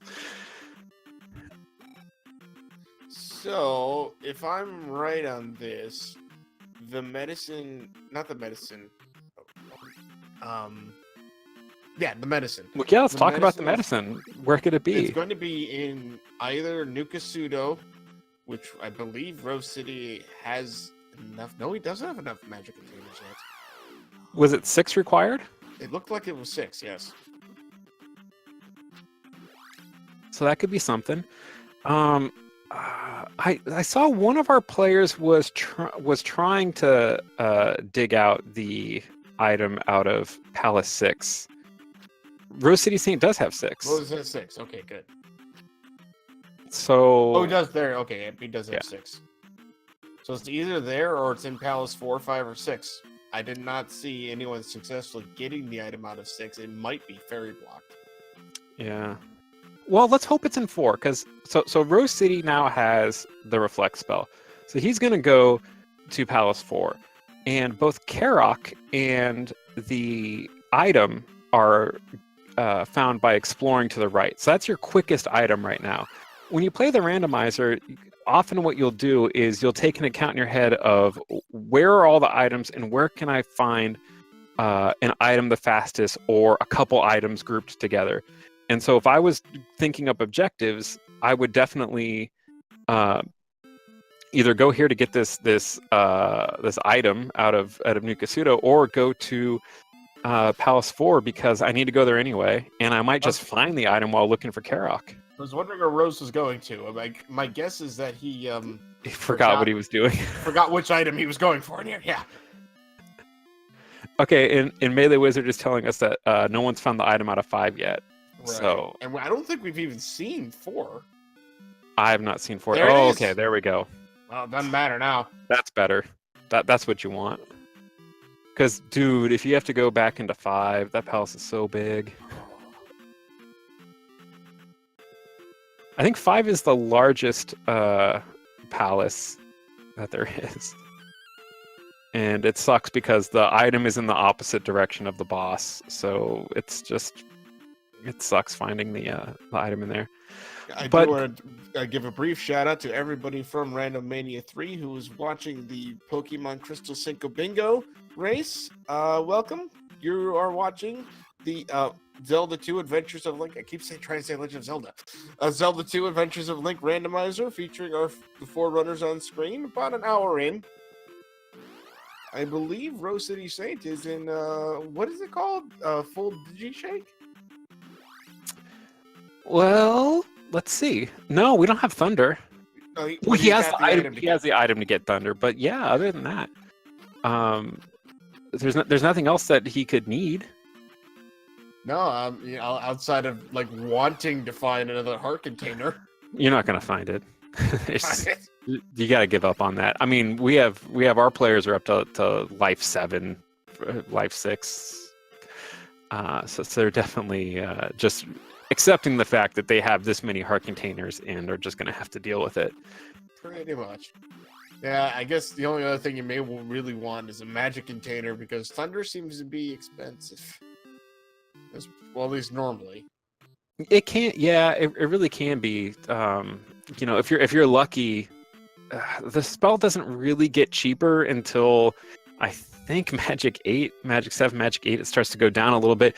Usually, you'll get it so that it's 64, and that's only 4 magic containers. Each one of these magic containers is 16 points of magic to cast. So you have a maximum of 128 if you have all heart containers.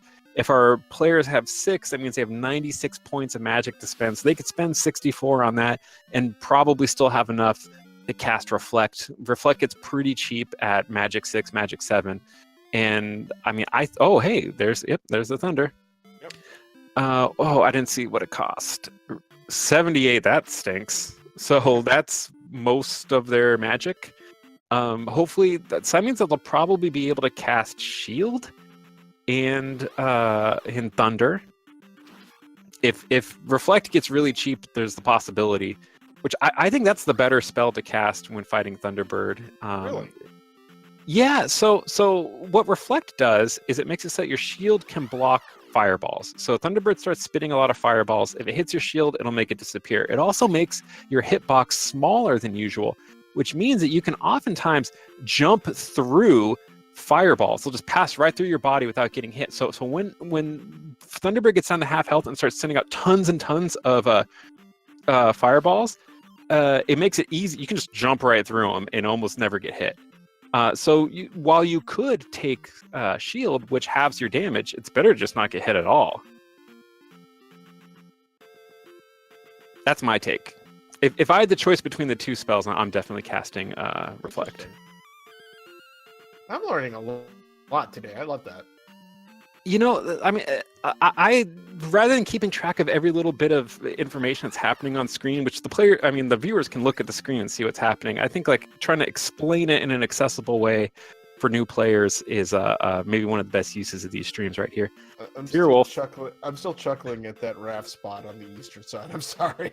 Yeah, Just paddle over and it's like, oh, hi, wall. So Rose City, that's gonna be, where is that? That's 6. He's going into 6. Oh yeah, so Rose City Saint, I guess, didn't decide to beat beat Barba earlier. He didn't find him. Oh no, And he's leaving. well, we don't have the. Yeah, Barba's not checked off on his tracker. He didn't Why? have to- Someone else. No, Thurwolf did, Barb. Yeah, it found it really quick. Rose apparently hasn't explored any of the Eastern Palaces yet. I mean, when looking at the tracker, yeah, that's true. So yeah, our players are going in they're having different approaches to the exploration, which is actually really fun. It makes it a little bit tough because we'll see Barba get fought and just assume that everyone found Barba, but that is definitely Right. not the case. Well, we know Barb is a very quick find, so that's positive. Rose never goes in there. Rose has everything he needs, but he's the one who's done the least amount of exploring on the side, apparently.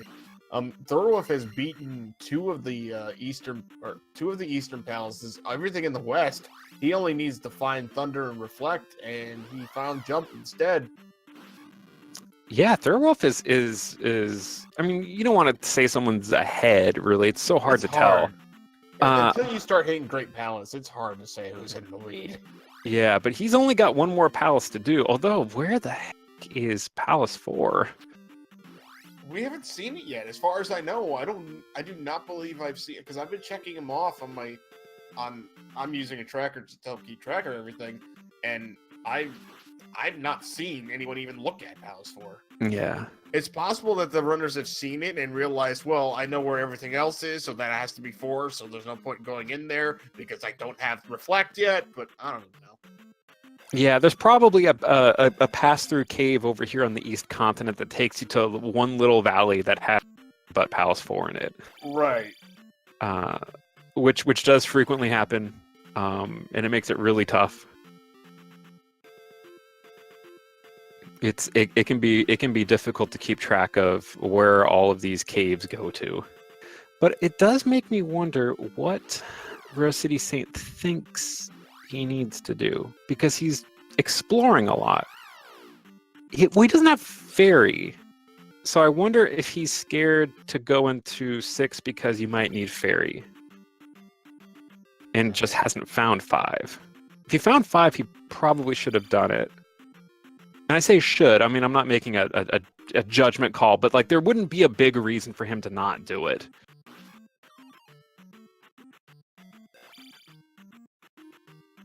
Because the reason to not do 6 would be because he doesn't have the fairy spell. Right. That's my only guess. It's gotta be, yeah. I mean, it's only one room, but gosh, I feel like I run into that room every single time. Yeah, it sucks. But there's really only one room. Well, there's the lava room that you have to ferry over, and then there's the drop. There's the drop room. Victor Santa Fe says RCS hates being ferryless. I mean, I agree. Ah. I hear you. I mean, I don't like it, but it's one of the things that separates the higher level players is, when you can deal with not having your comfort items. Like, is it truly required, or do I just not feel safe without it? And once you can break that barrier and have the confidence to just go for it, your times will start really going down. And there's a tournament coming up for a set of flags on Zelda 2 Randomizer called Max Rando, which means that everything is randomized, including how many gems you have. So oftentimes you could have 0 gems, which means you could go to the Great Palace at any time you feel ready. And some people go in there without the glove. Some people go in there without Thunder because you might not actually need to fight Thunderbird. And boy, that game will help you lose your fear. You'll just bravely walk into any palace in the world and give it a go when you find it. And just, I could be fairy blocked, but what if I'm not? I'm going to get through this really fast and never come back. And as we know, Palace 6 has a very quick road to Barba, so yeah, if he would have gone in there now, he wouldn't have needed it. Amazing Toaster looks like he's going to pick up his item from the nice lady. As it turns out, they are hoarding medicine here in New Kasuto. Yeah, that really stinks. That should get out in the world. Okay, so It's always awkward when you find the child down here, I feel like. Yeah. Kidnapped kid in a basement. So 112, I think, magic points for Rose City Saint. That's going to make things a bit better for this 70 cost Thunder Spell that we have. And definitely make that Thunderbird fight a little bit easier. So the reason why Thunder is required is that the penultimate boss of the game, the boss who is blocking Dark Link in most flag sets for Zelda 2 Randomizer, is called Thunderbird. And Thunderbird can't be attacked by the sword until you cast Thunder against it, and its face becomes vulnerable. It also does some damage because it is a damage spell. And it costs a lot of magic. It's kind of always expensive. Looks like 4 is near Darunia. All right. So yeah, the Rose City Saint, when he went into this town, we did see that there was a palace nearby. So hopefully that's Palace 4. He'll take care of that. Grabbing Upstab the vanilla way as far as using the rooftops to hop along. Yeah, so let's talk about that. There's this chimney that you need to go down to get the upstab technique from this soldier in the house.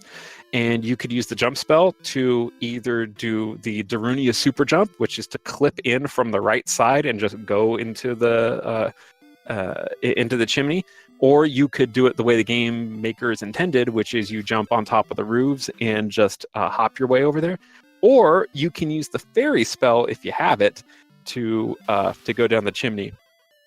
The interesting thing about the fairy spell is that it remembers the state that Link was in, whether he was standing or crouching when you cast the spell.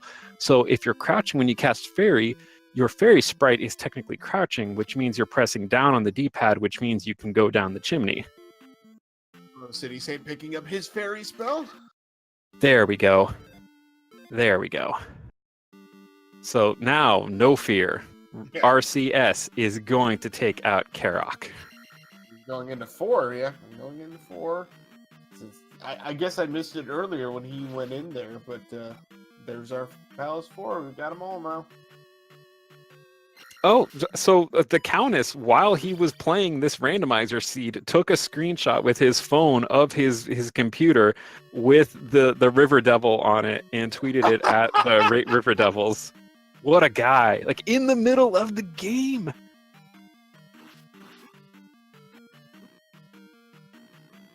Ah, oh, God bless him. The Countess knows a good River Devil when he sees it.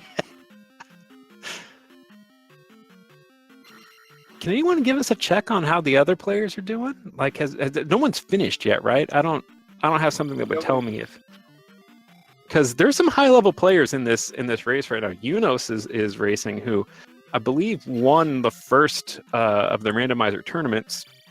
And Digshake won the second of the tournaments. He's not in the race. Error is racing, who is a very high level vanilla player, a less so randomizer player. Jay Coper gets very, very good times and has placed very well in the tournaments. He's in this race. So there's a lot of good players, and then a lot of people I haven't seen play yet. Like, I haven't actually watched Theorwolf stream before, so it's really great to see Theorwolf playing at a pretty high level.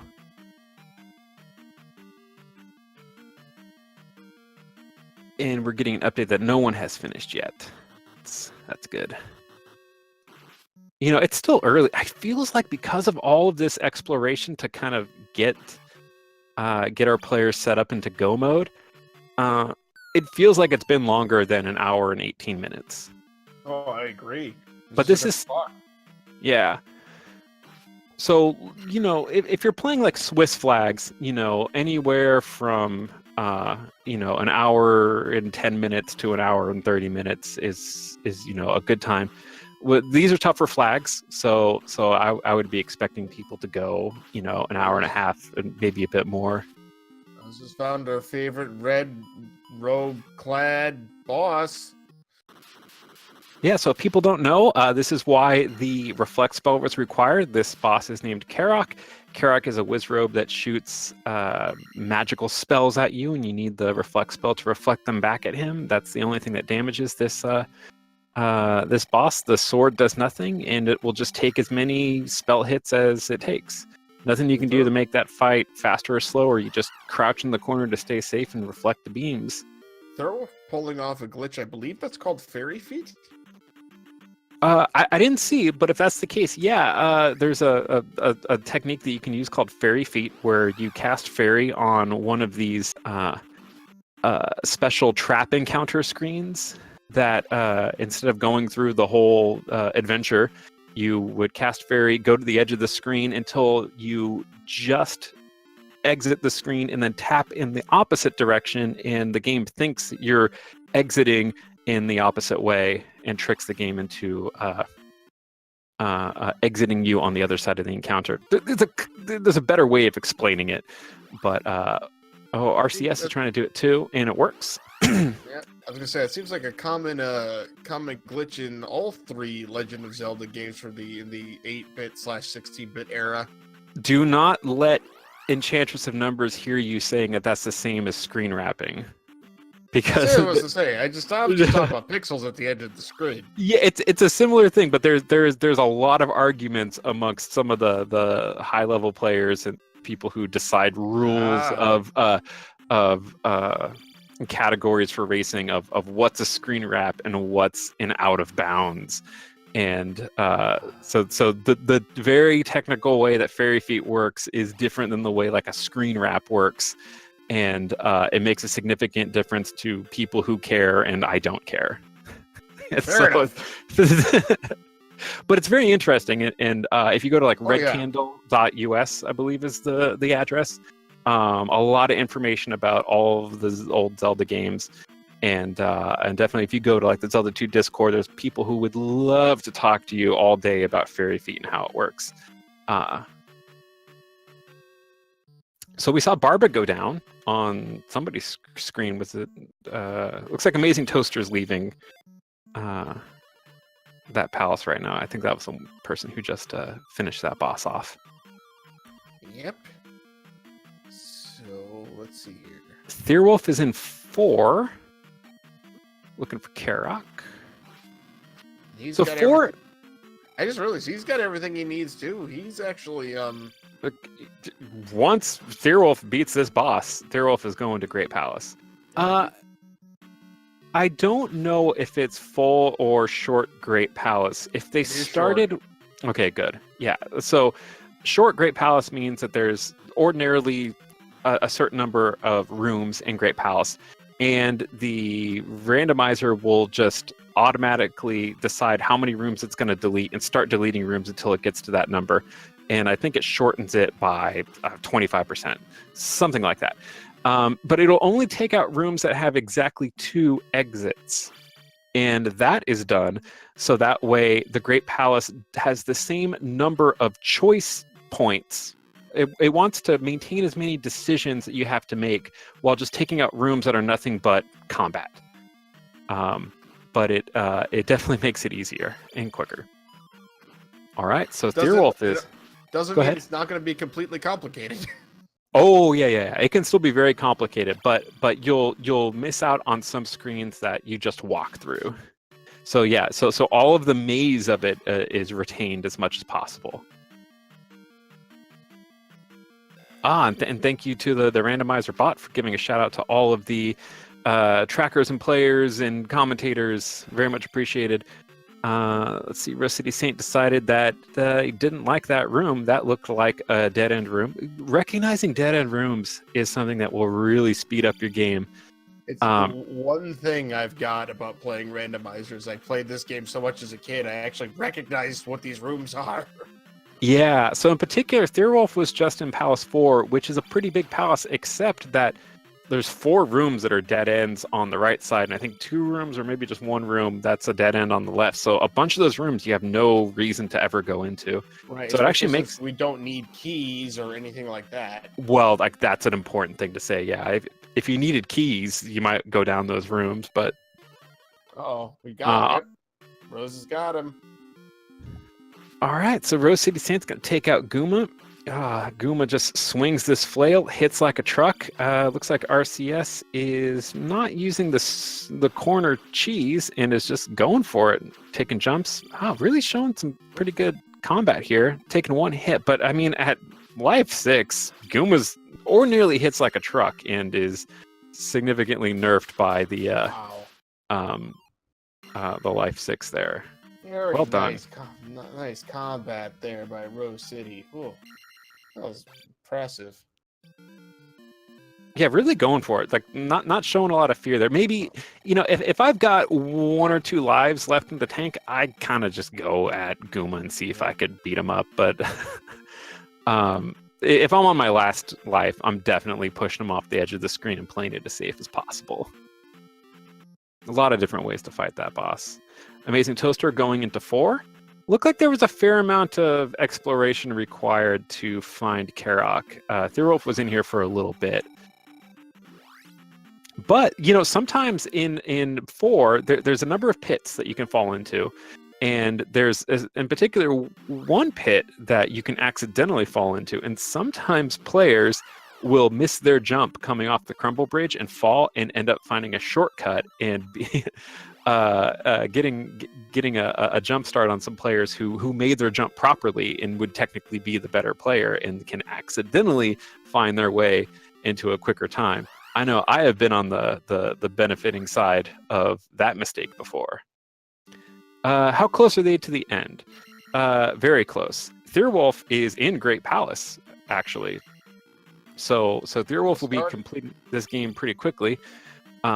We could see on that screen that Thierwolf is just on, there's bullets traveling in both horizontal and vertical directions, which also creates diagonal bullets. This game didn't have bullets in it at all, I don't think, in the vanilla version, and Digshake found them in the code when he was playing with this game and put them back in. And in particular, put them back in a way that kind of glitches them out and creates bullets from every direction. And I was pretty wondering, I was wondering why you get randomly like diagonal bullets. Like, Yeah. I don't remember these in Great Palace. No. If you have vertical and horizontal bullets, they start going diagonally as well. The other thing that was found in the code is the orange bird knights. It was an enemy that was in the game and was deleted at some point. Digshake put it back in, so it's a bird knight with only 1 HP, so you can kill it in 1 hit. Thierwolf took an up A in Great Palace. I had just found a little digger, but I think had determined that There was no further way to explore in the direction they'd gone. It just took an up A to go back to the beginning of the palace. Yep, in a dead end. So Thorwolf is now taking a left. The usual meta in Great Palace is to take all the rights you can, and if you can't take any more rights, you go up and down and look for more rights. And if you can't do that, then you finally go left. Because at any point when you make a right turn, you could potentially be finding Dark Link or Thunderbird. So you always want to check that first. That room that he's passing through right now has a fairy on the right side and a whole bunch of horrible stuff on the left side. I will say that the flying set does have Thunderbird required, so we will find Thunderbird at some point. Okay, so that's important to explain. Thunderbird, the boss that we found the Thunder spell for, will be blocking Dark Link's path directly. And that means that once you've found Thunderbird, the Dark Link will be in a path that that was blocked by Thunderbird to make sure that you could not have accessed Dark Link in any other way. Which is important because once you defeat Thunderbird, you want to stop taking drops unless you absolutely have to, because the drops in this palace could loop you to someplace before Thunderbird or just back to the beginning of the palace. You don't really know where it's going to take you. So drops are kind of scary once you get into Great Palace because they could take you to someplace you've already been. I think Rose City Saint just stumbled upon the item inside of Palace 6, and it's like, never mind. Yeah, why would you? I mean, at this point, he knows that he's got to go. People are going to start beating this seed at any moment. Wow, look at we have Rainbow Bird Knights. Man, just look at them lag it up. Oh, Cool. It's a dead end. Yeah. Do you like that screen the first time? Yeah. Nope. Here's another one. Yeah, I respect the up A. Absolutely. That would have been a pain to get through.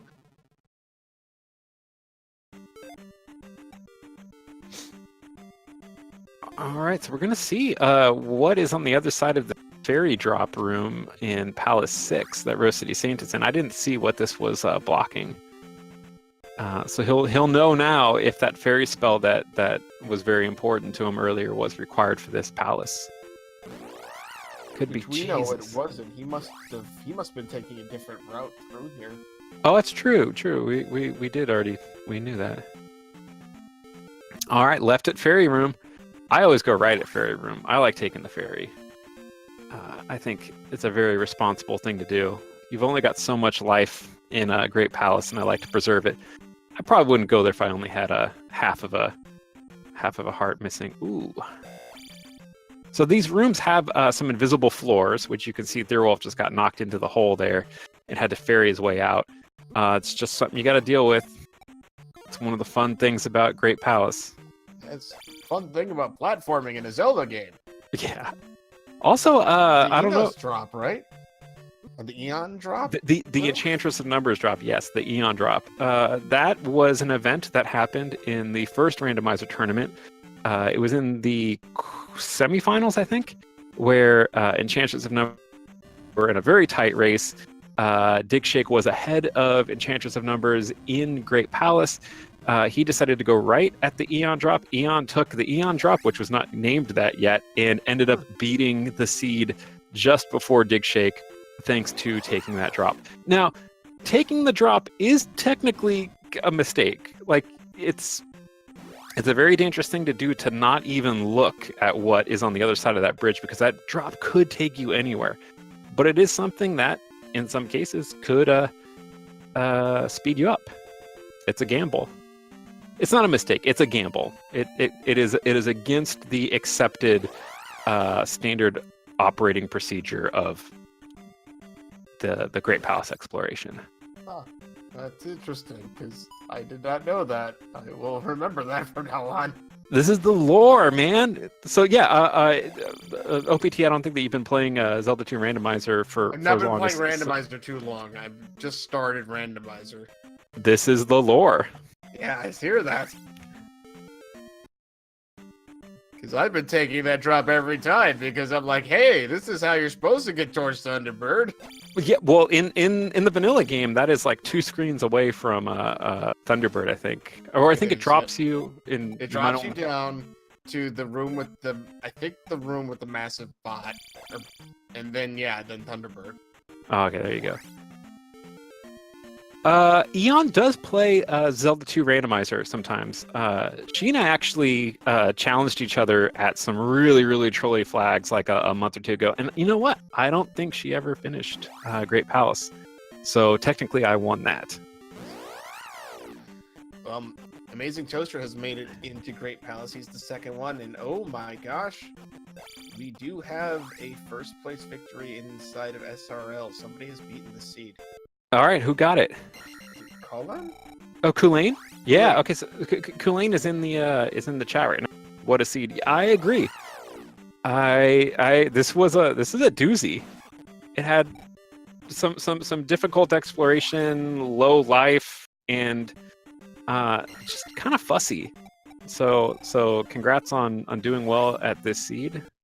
So interestingly, Amazing Toaster got into Great Palace just as Thorwolf actually reset. So theoretically speaking, if Toaster had not gone right, because that's what you're gonna do. Yeah. If he had just gone left for some odd reason, he might have been able to find Thunderbird before Thorwolf, but Thorwolf has the advantage of exploration. Rose City Saint now also going into Great Palace. Amazing Toaster finding the 1-up. Yeah, so the thing is, if you go into Great Palace, most players are going to explore it in the same way. So really the only thing that's going to make a difference in time is your combat. But if you think that you're behind, or if you're worried that like your opponent's gonna if you're worried that you're behind, you might decide to go against the meta and know that like your opponent is going to explore every right turn possible before making lefts. Just make lefts like crazy, and it's a way that you could try to get through Great Palace quicker, because if you explore in the same direction, whoever got in there first is probably going to win first. It looks like Error finished in second. Error, a very high level, I think second place on the leaderboards for Vanilla, did really great. The comment is, that was a seed. That's a pretty error-y comment. It was quite a seed. Well done. If you get a chance, definitely check out Error playing this, because when these really high-level vanilla players play Zelda 2 Randomizer, it's such a joy to watch, because their combat is so clean. Right. And you'll see them often doing palaces at levels that most players wouldn't do them at. And the possibilities that open up for exploration when you have really high-level combat is pretty incredible. So it makes all the difference. Toaster have some interesting issues with one of those the rooms that Rose City Saints in right there. Mm-hmm. Getting knocked down the false floor with a fire from one of the red fire-throwing birds. Yeah, I think they're usually called spicy chickens. Spicy chicken, there you go. And he had all the rainbows in this seed of the spicy chickens, all 3 colors in like nearly every room. What a seed. We're joined right now by Kulain, the first place finisher of this seed. Congratulations. It was quite a seed. Yeah, the West was kind of interesting in how it was like segmented and how you needed the boots, but even then with the boots, you still had to go through like Parappa Cave to get over to the raft dock. But it wasn't too bad or too hard. Most of it was went pretty smooth. Like, the 3 heart deficits sucked, but a lot of the enemies were just pouring experience at me. Like the Dairas, they were giving me 150, 200. I was leveling up so fast. Yeah, I think the Magos in Palace 2 didn't hurt either. Those were worth 200 points. Like, people were able to gain levels pretty quickly to kind of make up for the fact that they only had 4 heart containers. So luckily there was a lot of experience. I think I farmed up to attack 5 on the very first screen of Palace 2. Felt like I'd used Niram strats. Like, look at that room Rose City Saint's in right now. 3 chickens, all 3 colors. Those are not fun rooms. Did you find a heart container beyond the fourth one? Because at this point, we're kind of convinced that there's only the one extra. I found a single heart container. Where did I find The it? second pea bag cave over in Eastern. Yeah, I think it was in the second pea bag cave then. But the only items I didn't check were P6, P5, and Palace 4. Oh, Jesus.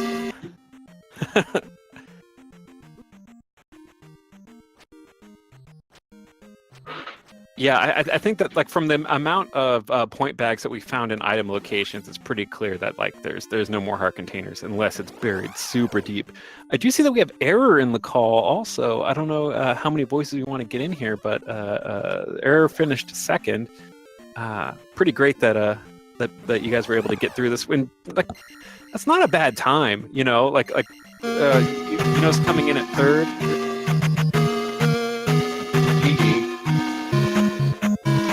Looks like we have someone's audio. Error's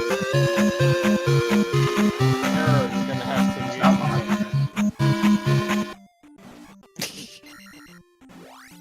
to That victory music. Can't get enough.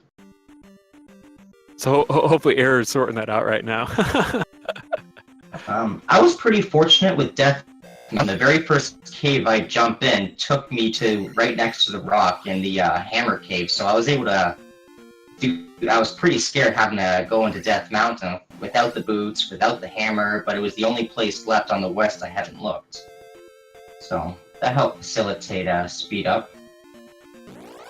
Yeah, I think your comment was pretty on point. That like the challenge in this seed didn't really come from difficult combat screens. It really just came from the exploration involving a lot of backtracking. And just the overworld not being easy to explore, even if you're just going in one direction. Like there seemed to be caves required for everything, and everything was so segmented that you really had to like clear out this district and then go over to another district and then come back over to the first. Because on the east there was Great Palace, and there was the two towns that had its own spot, and then there was Palace 4 and the other town which had its own spot. You had to take a cave to get to them. And boots didn't help you get to any of these locations. Like, boots really didn't help much in this seed at all, other than just to get off of the west. Yeah, I mean, it looked like it made Maze Island a bit easier, but it usually always does that. And there was one magic container on the boots or on the water tile, which could have been necessary to get the spell item, but yeah, they weren't vital in the way that they often are. I think it was 6 magic containers required for the spell item in Ukasudo. That was the very last item I grabbed in the game, like having to come back there to get Reflect for the medicine. Otherwise, GG to the other runners. I'm gonna just chill and watch the rest of the stream. Yeah, well, thanks for coming in to say hi. Congratulations. Made it to Dark Link. We're gonna get our first on-screen finish. There we go. Assuming he doesn't die, but I believe he is on 0 lives. Oh, he's gonna have to take a lot of hits because he's got full health right now. Full health. Yeah. There we go. All right. Werewolf finishing GG. in 4th place with an official SNL time of 1 hour, 40 minutes, 13 seconds. Our first on-screen finisher. Well done, GG, sir. Yeah, so Nightcrawler is in Palace 6 right now and has this and the Palace 4 yet to go. Our other players, Rose City Saint and Amazing Toaster, are in Great Palace right now.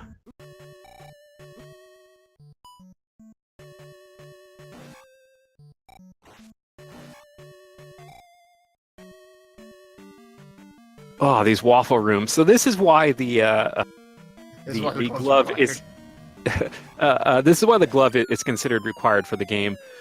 It's technically not required in some crazy situation where you just get through Great Palace without ever having to go through a waffle room.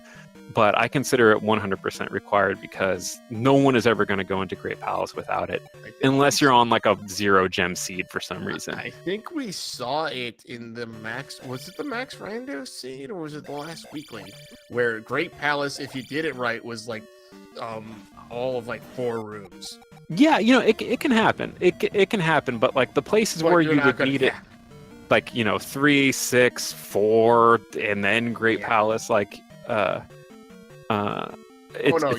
don't need those. Like the glove is basically required, even if it's not in Great Palace, as you said. You've got, if you have to place all the gems, it's almost impossible to not be glove blocked at some point. Yeah, but like in particular, those waffle rooms. There's so many of them in the Great Palace, and they're so annoying even with the glove. Yeah. Well, and then if you have mixed large and small enemies, they can be filled with bird knights, and then you're having to dodge all these bullets, and they're challenging rooms. They're very challenging rooms. Amazing Toaster. Oh, losing the pendulum swing and Thunderbird. Yes, there's a few different strategies that people can use to fight Thunderbird. The most common one we see is to get Thunderbird to swing low towards the center of the room, so you can stand on the dais and get several hits. If you're doing it just without like a high level of sophistication, you'll get two stabs on Thunderbird when you go through. Some people, when they jump, they can get up to 3 stabs, and it's pretty crazy. Some people do Whirlwind, which is you cast a jump spell and you stand in the middle of the screen and then hit left and right and do a whole bunch of hits. There's a lot of different ways to do it, but that's certainly the most common. Is to just get that pendulum going, and it also helps to spread the bullets out so that you can stay safe and not take hits while fighting Thunderbird. Theerwolf, are you in the chat? He's here. I'm here. How's it going? It's going great. Congratulations. You were the first player to finish on the restream with the 4 players that we have, Nightcrawler, Amazing Toaster, Rose City Saint, and you did very well. Thanks. That was a seed. That is the consensus. Everyone we've talked to so far who has played this has felt that it was a seed. And it well, go ahead and tell us what was your why do you say that? Well, experience wasn't an issue. That was fine. Mm-hmm. Raft and Hammer Cave, of course, because why not? Yeah, why Getting not? to the raft tile, you have to go through 2 pass-throughs from start. Sure. And then the east was just that was just the west. The east was horrible. And Thunder and Reflect were both blocked back in the west, so you had to go back. So that, ugh. Yeah, it was pretty challenging. Although we did notice that you went ahead and found Barba as soon as you found Palace 6, which the other players kind of waited until the end to do Barba. So it was kind of cool to see you really just taking every opportunity to clear a palace if you could possibly do it. Not waiting for a rainy day, not waiting for things that might be required, and just going for it. And we thought that was showing a great level of confidence in your play.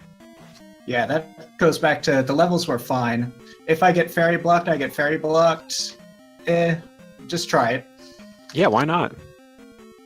Because you can get fairy blocked in 6, but it's not really likely to happen. Like oftentimes, if you take the drop rooms, you can get around whatever the block was, and it's something that we do see people do in the Max Rando games, which is just go ahead and try and let the game tell you that you're blocked. That was my theory. I'm not happy with when I found all the towns in the east. They were hidden.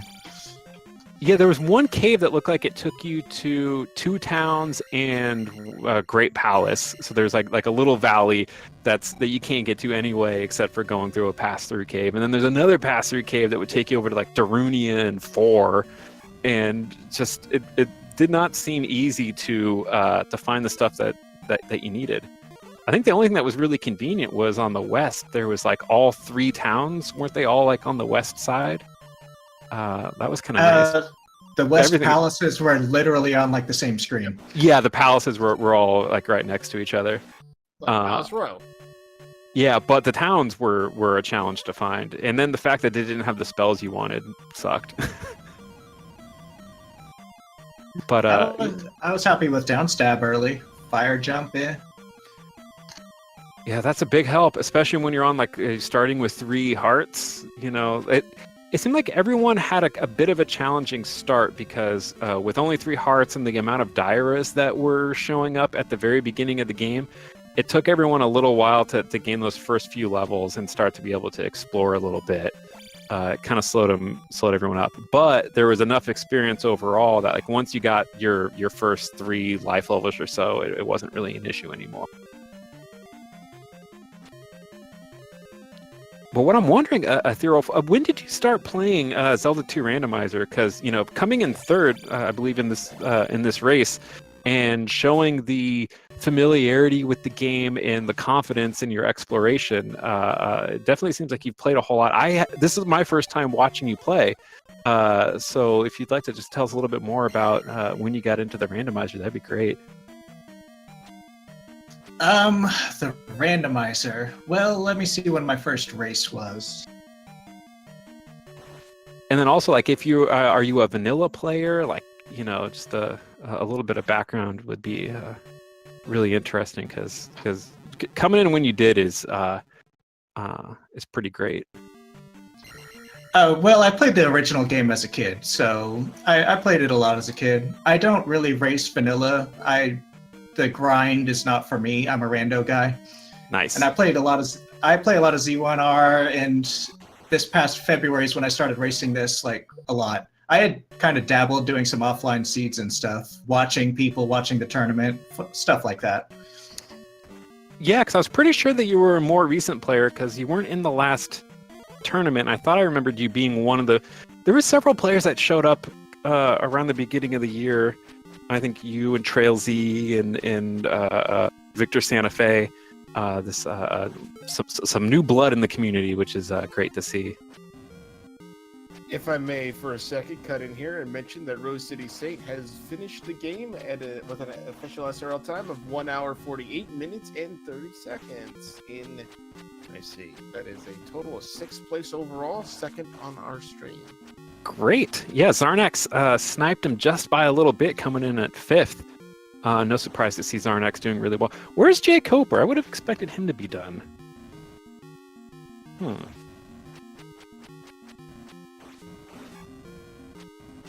He's still going where he's at. Yeah, he's in the group of usual suspects that you would expect to come in with really good times, along with like Unos and Buzz Thunder if he was playing. Guys like that.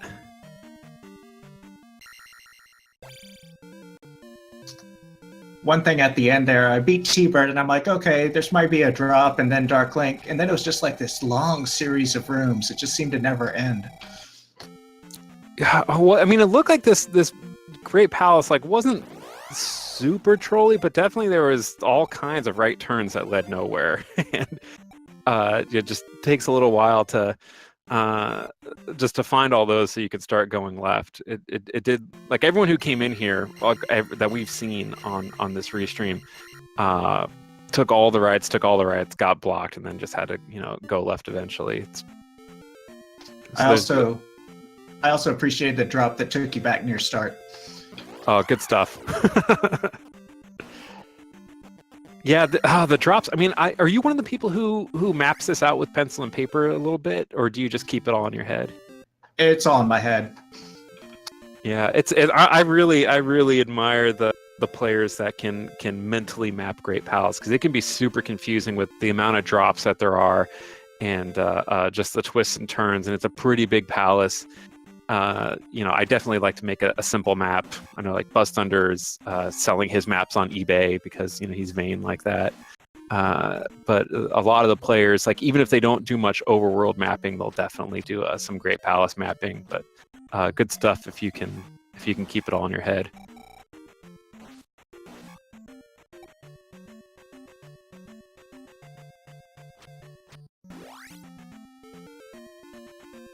So we see Rose City Saint in chat saying, "I thought the seed was broken for the same reason Jay Coper did." So I wonder if I wonder if I didn't see anyone quit. That'd be pretty funny. Nobody has. Okay. You mentioned it in the SRL chat, I think, possibly by accident.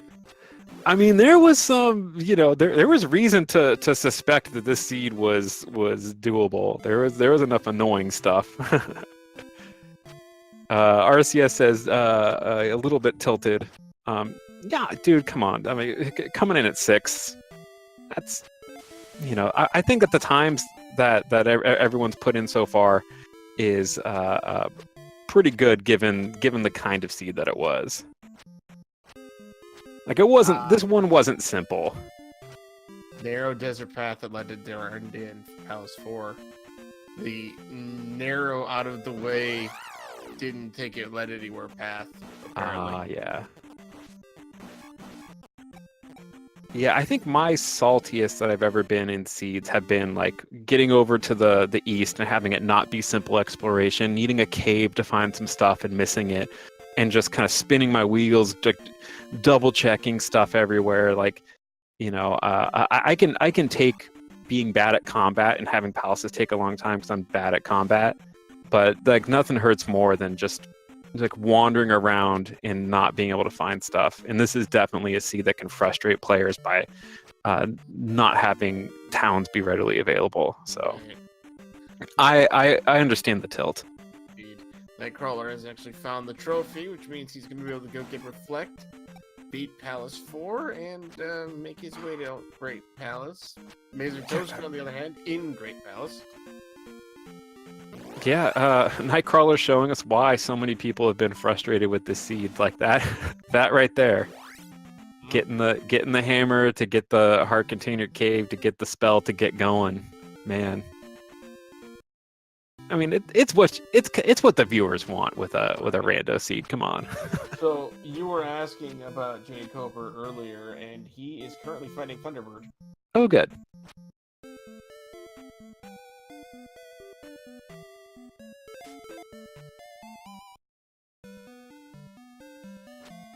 Oh, lots of...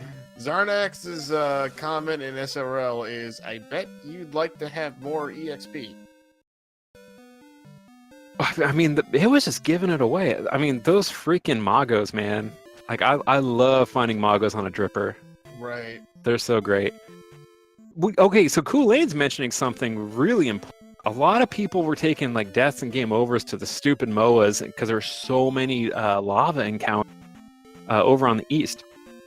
Now, I think the cross is a fantastic item, and I know that a lot of people like are not happy to find it, but man, like those lava encounters are they're trouble. I've seen very, very good players take game overs like strictly because of invisible MOAs, and they wouldn't have.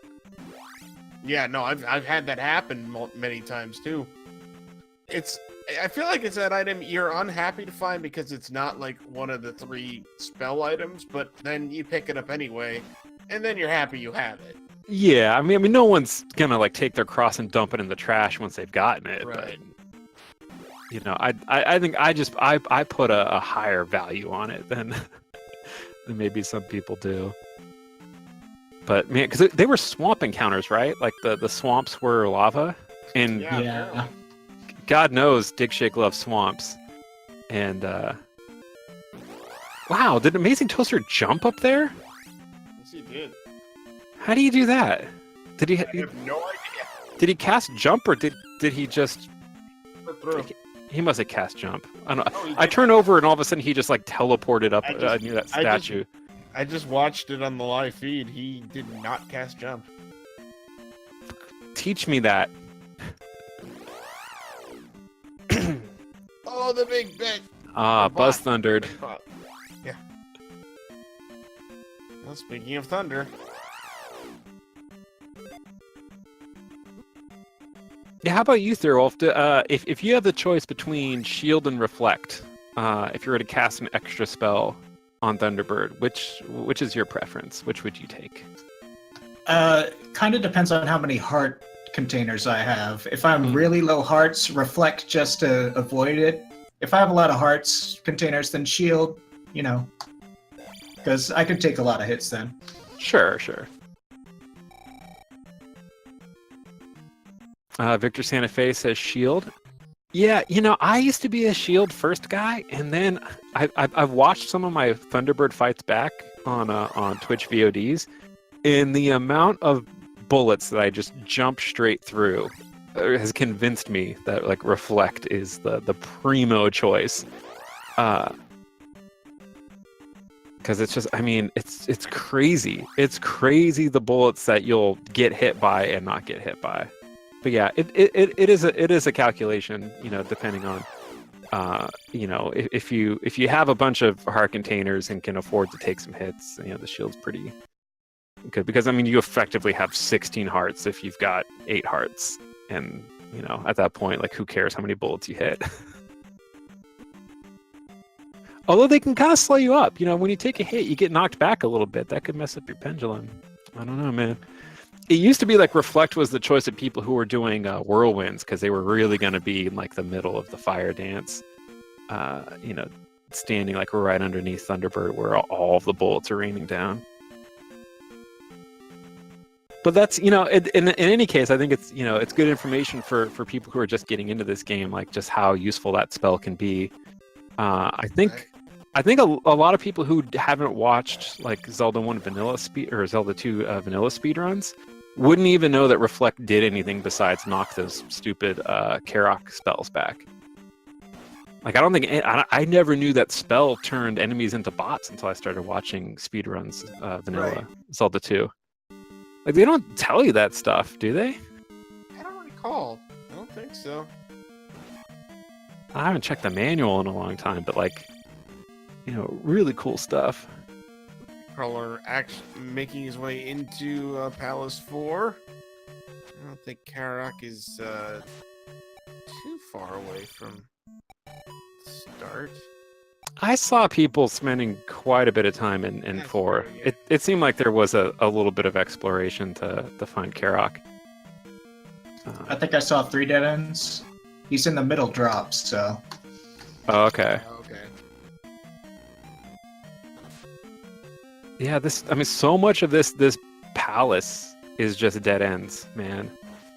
There's so much unnecessary stuff if you're just doing the randomizer and don't need to go find the keys. Like, it's actually like it's a pretty tight and compact palace when you don't need to use those rooms for anything. Amazing Toaster getting hit by that rope that's spinning fireballs. There we go. Casting a spell, making that a little bit easier. All right, so yeah, this is the crumble bridge with the jump that you have to make, which can be a little bit tricky. Like, that's a jump that you could definitely miss if you don't cast the jump spell. It's pretty tight. I have found that sometimes missing that can lead to a beneficial shortcut. Yeah, so in this case, like, he could have missed that jump and just skip that dead end. Oh, but maybe going left here is actually required. It's interesting the things that happen when you start exploring this palace out of order. Oh, no, there we go.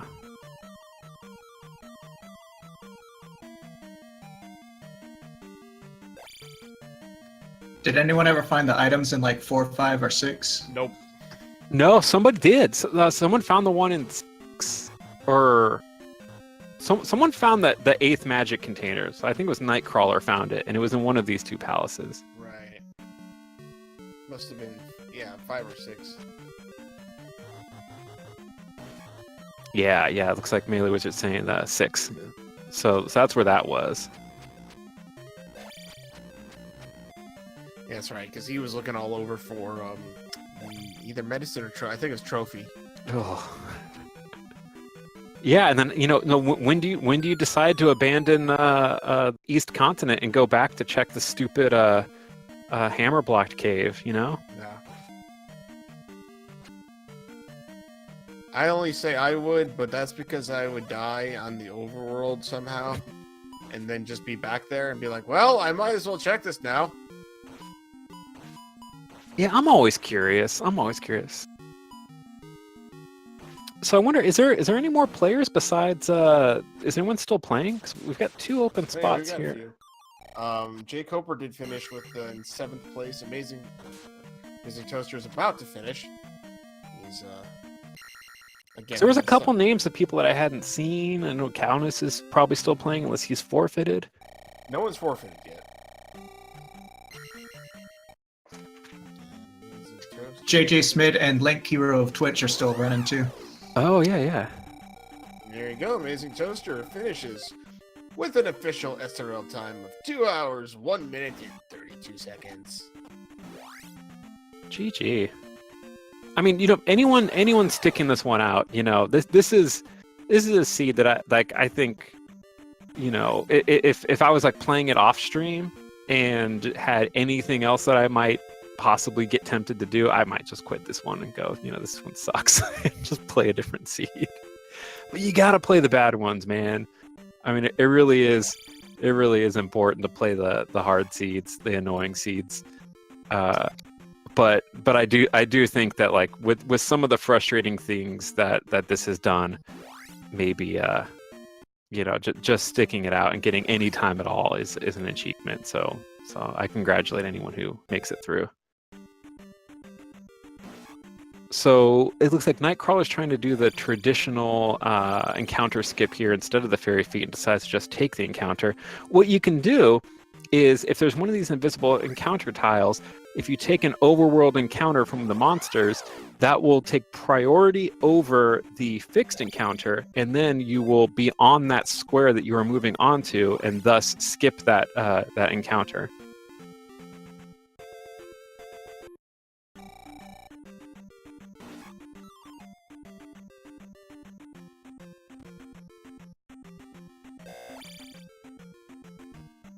Where did Nightcrawler get this princess sprite, man?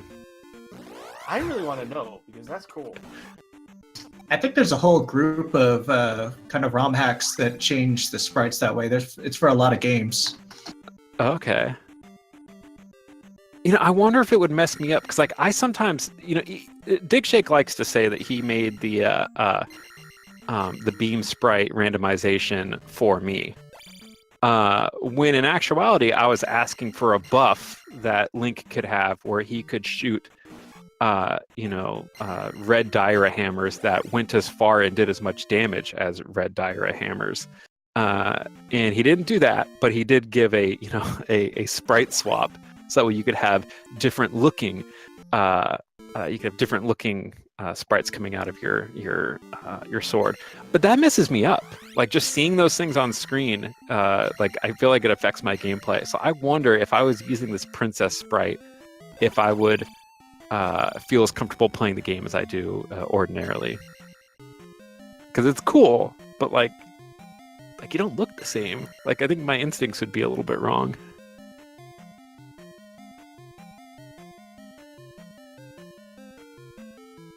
Nightcrawler in Great Palace, checking out these diagonal bullets. Thanks so much, Dig Shake. We love them. Good levels, 7, 7, 8. Like everyone said, the experience has not been a problem. And I noticed that all of the players pretty early on started ignoring the let's just power level off the gems strategy, and were taking levels as they came. I think that was sort of required with the low heart containers that we had. People pretty much took life 5 right away, and I can't blame them at all. Was there a spell early on that made people take extra magic levels, I wonder? I don't think so. Well, fire at the level 1 was uncastable, but once you hit the level 3, it was like 30. Yeah, but what did that get you? Jump? And you only need that once. Got to jump. But that gets you down stab, which, kind of opened up at least some combat for some people. Yeah, but if you can cast it at 3, like what made people take 4? I don't think there's any. Because he had the magic key right away, so you wouldn't need fairy. You didn't get fairy until hella late anyway. Way later, no. I'm trying to think, because we didn't get life for a while either. Let me think here. Yeah, so I think it was just there was so much freaking experience that I think that's what it was. I can get any level I want at any time. here's free experience. Let's just level up what comes. Yeah, and here's 4 more 500-point P bags to make up for the lack of heart containers. So those are just everywhere. God, the slowdown on Nightcrawler screen with all of these bird knights. Ugh. That is a rough screen. Period. Not gonna argue with you there. So, in case somebody out there has played vanilla a ton and are wondering why the spells are randomized, as it turns out, the spell list isn't entirely random so much as it indicates which town you got it from. Yes. So the spell list is, if you go 1, 2, and 3, like the top 3 spells, those are going to be the spells that you get out of Rauru, Ruto, and Saria, which are the first 3 towns that you're expected to find in the vanilla version of the game. And then the spell that's listed is just whatever you happened to get out of the shuffle. Theorwolf, you're still here. Are you going to be joining the Max Rando tournament? Have you done many Max Rando? Is that of any interest to you? I was the second person to sign up, so yeah. There you go. Sorry, yeah. I mean, I signed up for that tournament, but I hadn't completely checked the sign-up list. Good for you. Yeah, because you weren't in the other randomizer tournaments. So that'll be a lot of fun. Nightcrawler finding the horrible dead-end room in Great Palace that is preceded by the 3 Bird Knight room. Ugh. And doing what literally everybody else has at that point, up and A.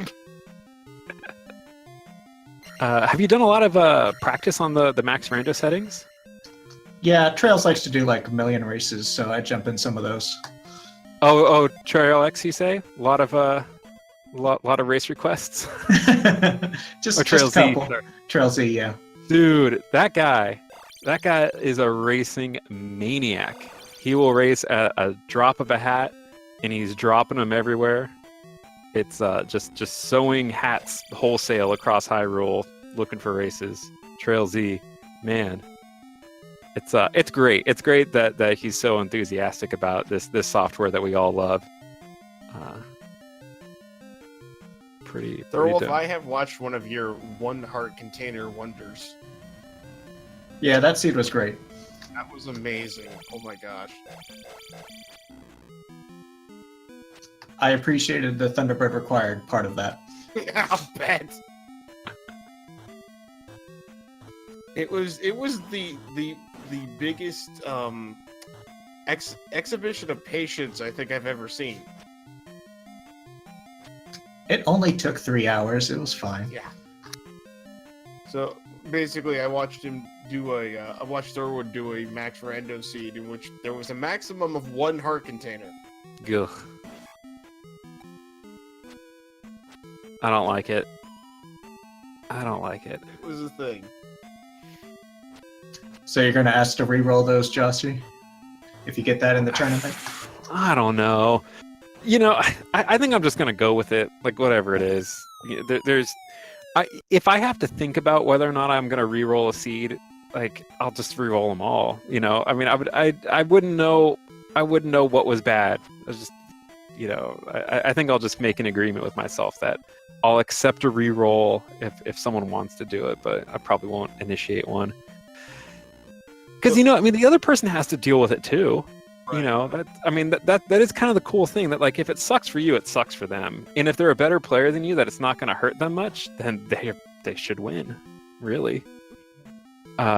So I guess I can't complain too much about that. I'm not looking forward to doing a max 1 heart container seed like that. That sounds really tough. And I know a lot of the people in the community, like, they really like challenge, and I find that this is challenging. The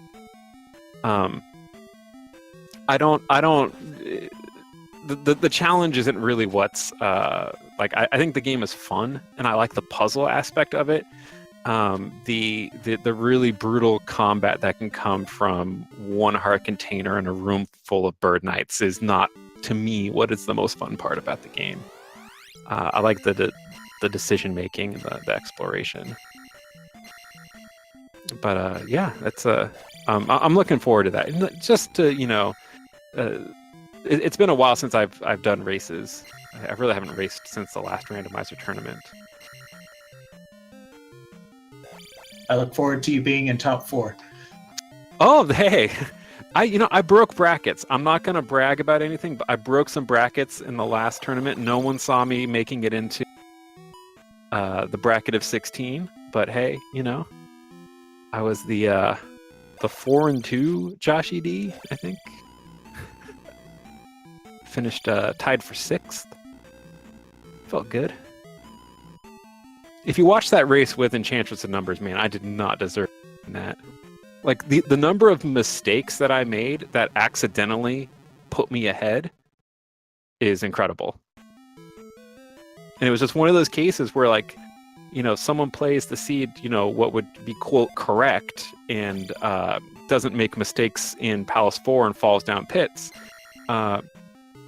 Just it ended up being the longer path. And got real lucky. But that's the great thing about the randomizer, and I think that why people should join the tournaments is that you could get a win over someone who, like, on paper is a stronger opponent, but just because of a left turn here, a right turn there, finding an item earlier than someone else, doing some Death Mountain exploration when the other person didn't, it's the randomizer can be an equalizer, and that's really exciting. And very much so the beauty of a randomizer, and especially something like Great Palace that can absolutely have so many different random turns and twists. I mean, it's just like level 9 in Zelda 1 randomizer. It's the great equalizer. You take one wrong move and your other opponent decides not to. There you are. Yeah, I mean, if you watch these, like, Mega Man 2 tournaments, like, if you're in there with someone who's just a much better time, they have to soft lock grabbing the magnet beam or something. Like, something so bad and unlikely has to happen for you to have a chance to win. And that's not the case in the randomizer. It's really cool. There's just a lot more ability for people to place in unexpected places. Oh, it's Mega Man 1, sorry. Speed Gaming has, like, so many classic Mega Man tournaments right now, man. But yes, thank you for the correction. All right, I'm going to head out. Thanks for commentating, guys. Thanks for the restream, tracking, all that fun stuff. Yeah, GG. And GG's to everyone who played. See you in the tournament. See you then. Good luck. So we're just here waiting for Nightcrawler to finish up Great Palace. There are a few other people still running.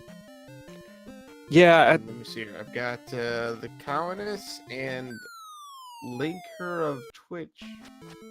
There you go. Yeah, I'd like to see them. I don't know if there's a. I think probably our they're not set up for croppers and tracker people are ready to wrap this one up. When a moment, I'd like to give the shout out to our great tracker today, who did an amazing job everything for us. Melee Wizard, very nice, thank you. And our wonderful, awesome restreamer here on Random Mania, Zelnus. Thank you so much for the restream tonight, man. Yeah, really glad to be able to showcase this game that we like so much to hopefully some new people in the audience. Melee Wizard was definitely keeping track of things. It's so hard to try to do commentary and also be looking at other stuff while you're talking about something else. Exactly. So having somebody to light those items up for us is so nice. Nightcrawler actually having a really good Thunderbird fight. Yeah. I think it probably shouldn't be too much. Although I've heard, it's been hard to track but from comments in the chat, specifically from Rose City Saint, I think there's a lot of difficult screens after Thunderbird, and if you used up some resources getting to Thunderbird, it's going to be pretty tricky. So thankfully, he's got himself a red magic jar. Yeah, cast life, cast shield. If Magic 7 shield's probably pretty cheap. Cast on every gosh darn screen and Right.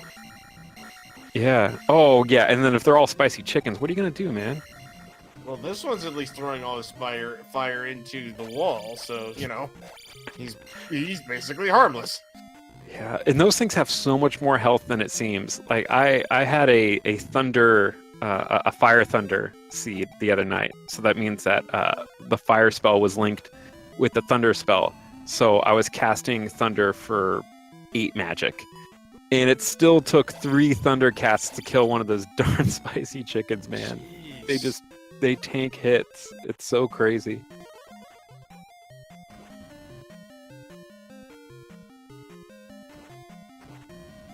Yeah, this is the smart thing right here. Just get above the enemies, get above all these swords.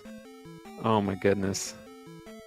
Get away from these chickens, or these bird knights, sorry. Why does every one of those bird knights have to throw the sword? I mean, come on.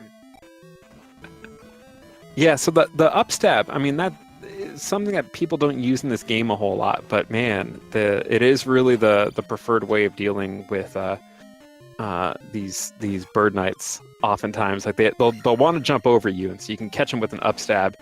And in a lot of cases, it's not really worth fighting them at all because they take a lot of hits. But if it's the orange guys, they only have 1 hit point, so all you have to do is make contact. So an upstab will often get rid of those guys, and it's definitely worth the effort to clean them up and be able to move on. Oh, we just released the bird knight from the jail. Put him back in. Release the chicken.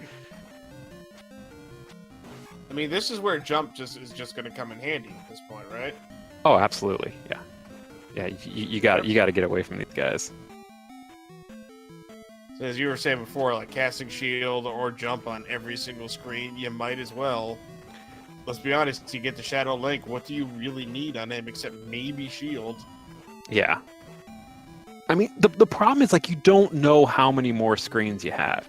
Right. So you can never feel super comfortable that you might need your resources later, but, casting a shield tends to be pretty cheap, especially at like Magic 7. So it's probably somewhere between 8 and 16 points.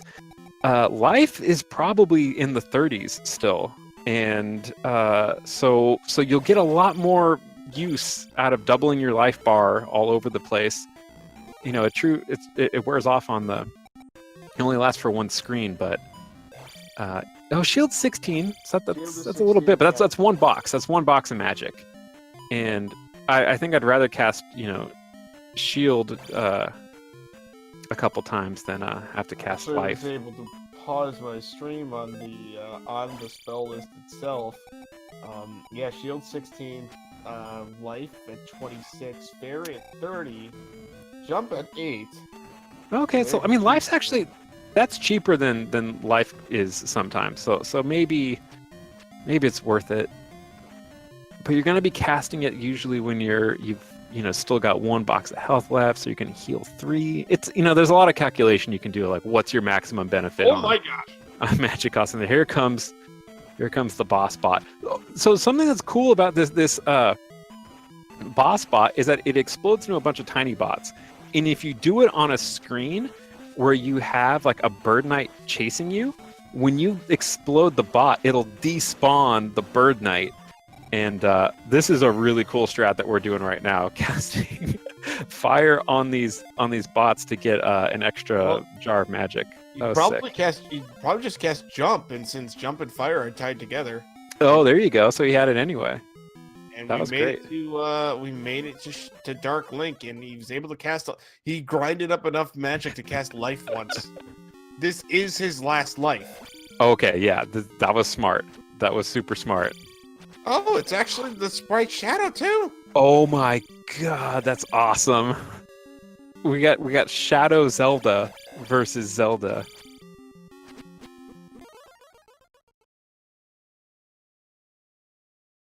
Oh, okay, so that's a point from Victor Santa Fe that like you will despawn the jar by doing that as well. But I mean the boss bot occurs on like a lot of screens. So maybe there wouldn't be a jar, but that is a good point. You can despawn jars by putting too many sprites on screen. But I've been saved by popping a boss bot before and getting rid of the guy who's throwing knives at me. Right. Good stuff. Good like race, we're- everybody. Looks like we're gonna go ahead and get a quick interview with Nightcrawler here, real quick. Just chat with him as our last on-streamer. Once he finds us.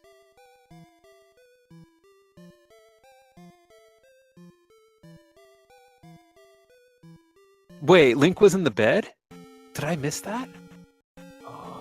Oh, dude, the lore! The lore! Hello. Nightcrawler! How's it going? Good run, man. Good job. Oh, thank you. I know, 2 hours and 20 minutes isn't like a great time, but it was a fun seed, and that's really what I care about. That was a somewhat frustrating seed for some people, so... Yeah, I don't know why. I just never came across Rudo at first, and then I didn't have the trophy either, so even if I did know where Rudo was, it didn't really matter. But I found him eventually, thankfully. Yeah, I don't think anyone had an easy time on that seed. It was, it was complicated in that there was, not a lot of life. There was a lot of experience, but then like the East continent was super segmented, and then there was a lot of backtracking to get the spells, and the spells came late. It's hard to feel good without fairy and yada yada. So I think that like making it through the seed, everyone who made it through the seed, I think did a great job. It wasn't simple. It was a lot of people commented that it wasn't like the combat, I mean, Great Palace, of course, but like it wasn't that everything was so difficult. It was just that it was a lot of backtracking and difficult to solve the puzzle of the seed. So, you made it through, and we're proud of you. Thanks. Yeah, the combat wasn't too bad. I am glad in GP that I had all 4 of those heart containers. Otherwise, I probably would have game overed it at a certain All point. 4. Yeah, all 4. Nobody has ever found a 5th, so we're assuming at this point it was 4. Yeah. After I haven't done too many seeds, but I did like a max rando seed that had like 2 heart containers and 2 gems. That was a bear. Oh, that's gross. Yeah. I mean, so after that, nothing. Countess has 5. Countess has 5 heart containers. What? Where the hell did he must have find that found 5th? one. No one has any idea. I figured P4 had the cross, but maybe it was a heart container. I think I got most everything else. Yeah. Yeah. The items on screen we don't know are 4 and 5. So one of those was the cross, and one of those was clearly the A heart container. Good stuff. Countess doesn't have a personal tracker up on screen, so I can't tell. He's still in Great Palace himself. Yeah, I think Countess is a little bit out of shape on Zelda 2 Randomizer. He was in the last tournament. I don't think he's really raced much or practiced since. He did enter the Max Rando tournament, so he might just be taking his time and checking everything out. Pretty cool. Pretty cool that he found that. I feel like that's an achievement he unlocked. 5th heart container. I also remember I did like a double take when I got to one of those lava tiles, and there was just nothing there. I was like, what? I know the lava tiles aren't really important, but I needed the magic at that point. Yeah, I don't know what despawns those sometimes, but like it is weird. Like one of them has a point bag usually, and the other has a jar, and sometimes the jar isn't there, and I don't have any clue why.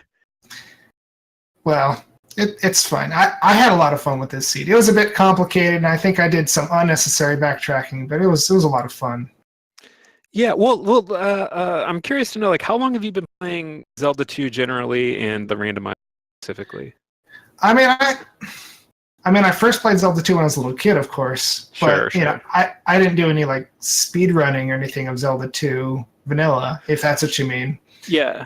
And so I played it a few times over the years, but I didn't really play it on a regular basis until Z2R. And it's just Z2R just makes the game fun to play every time. The game has like a very fun base combat system, and Z2R kind of, you know, it lets the exploration be fresh every time. So to put both those together, and the game stays pretty fun. Yeah, I mean, that's what really drew it to me. Like, Zelda 2 was a game that I beat, you know, once a month at least, really, and then found out that this came out, and I get to have the whole game all over again. But like, if you know, you when you come in at a time like 2 hours and 20 minutes, like, you know, you weren't the fastest at this, but is that because you don't play a lot, or did you come to the randomizer recently? Like, you weren't in the last tournament. No, I'd say I probably played 15 or 16 seeds. Oh, okay, cool. Yeah, so since you're a fairly new player to the community. Mm-hmm. Yeah, I don't know if I'm going to do the weekly Thursday nights because that's a little late for me, but I try to get at least 1 or 2 games in every week. Oh, that's great. Well, glad to have you in here. You know, I'm sure that, you know, if you are willing to do max rando seeds, which I think is like something that can be a barrier. Some people will play like they just don't want to do like anything but Swiss. But if you're willing to do those, I'm sure that, you know, your times are going to be coming down real fast, and you'll, if you stick with it, you know. Oh yeah. Expect to see you in some tournaments. Well, there is that max rando. I wasn't sure if I was going to do it, but are you going to do it? I don't know, because, you know, I don't want to like forget about a match and not show up or something like that.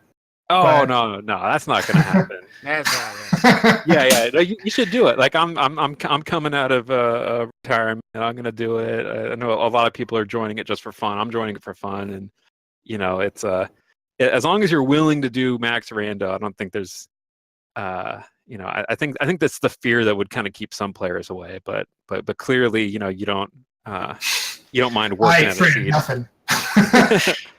Yeah, I don't know. I find it like when max rando makes it really hard, which it can do, it's just kind of funny. It's just fun I don't know. It's just fun. And otherwise, other times it's just really easy. Like, you start out with up stab, down stab, a bunch of hearts, you know, a bunch of items that you need. Yeah, you could be out of there in 15 minutes. Honestly, yeah, like some of these hypothetically. Yeah, I think like when the seeds are really trolly like that, when you have a really bad max rando, it's great because you're actually like, well, this is my excuse to just grind and not feel bad about it. Because what else am I going to do? Because I think that's like no one wants to be on stream and get caught grinding, but like, dude, I have 2 hearts. I'm gonna grind every one of these dripper enemies. Yeah, those Magas were tempting, but then they flamed me a couple times. Yeah, I didn't have down stab at that time. No, that makes it a lot tougher. Yeah. Mm-hmm. That's fine. I didn't really need to grind in that inning with like 7, 7, 8. That's perfectly super comfortable. Well, your levels don't get much better than that. No. Well, great. Thanks so much for playing. Thanks for coming in and talking with us. Anything that you want to say before we go? No, I mean, I just want to thank everyone for putting this together and keeping it going, and of course, for Dig Shake for making the randomizer. And it's pretty awesome. Shout out, buddy. What a guy. Even if you put swamp everywhere. Oh, everywhere. Dude, he's on the take. That man is on the payroll of Big Yeah. Cool. Well, yeah, I think with that we're gonna say goodnight. So I want to thank Randomania for giving us a place to showcase this game, Dig Shake for making the game, OPT for doing commentary, Melee for doing the tracker, Zelness for doing the handling the restream, the cropping. Everyone. Yeah, it takes everyone. Yeah, without without the restreamers, the trackers, and the announcers, honestly, like it wouldn't be nearly as fun for people to watch. And I want to give a shout out, Joshy D. You have been just like mesmerizing to listen to today, man. Seriously. Oh, well, thanks so much. There's nothing I'd rather do than sit around and talk to people about Zelda 2 Randomizer, man. You know, It's a good time. it's a great time. So thank you everyone so much. Indeed. So I will announce that we are going to be tossing our stream over to IceX Blue, who is in the middle of Final Fantasy IV free enterprise race, or at least run. I don't know if he's racing or whatnot, but we are going to raid him right now. So everybody who's interested in Final Fantasy IV free enterprise, hang on in, and we're gonna raid him up. So again, thank you all for watching. Again, Josh D, thank you very much. Thank you. Nightcrawler, yeah, good. Oh job yeah. getting it in. Congrats. Thank you. I think any time you can finish and you know you're being restreamed, it's a good day. So congrats. Absolutely. Yep.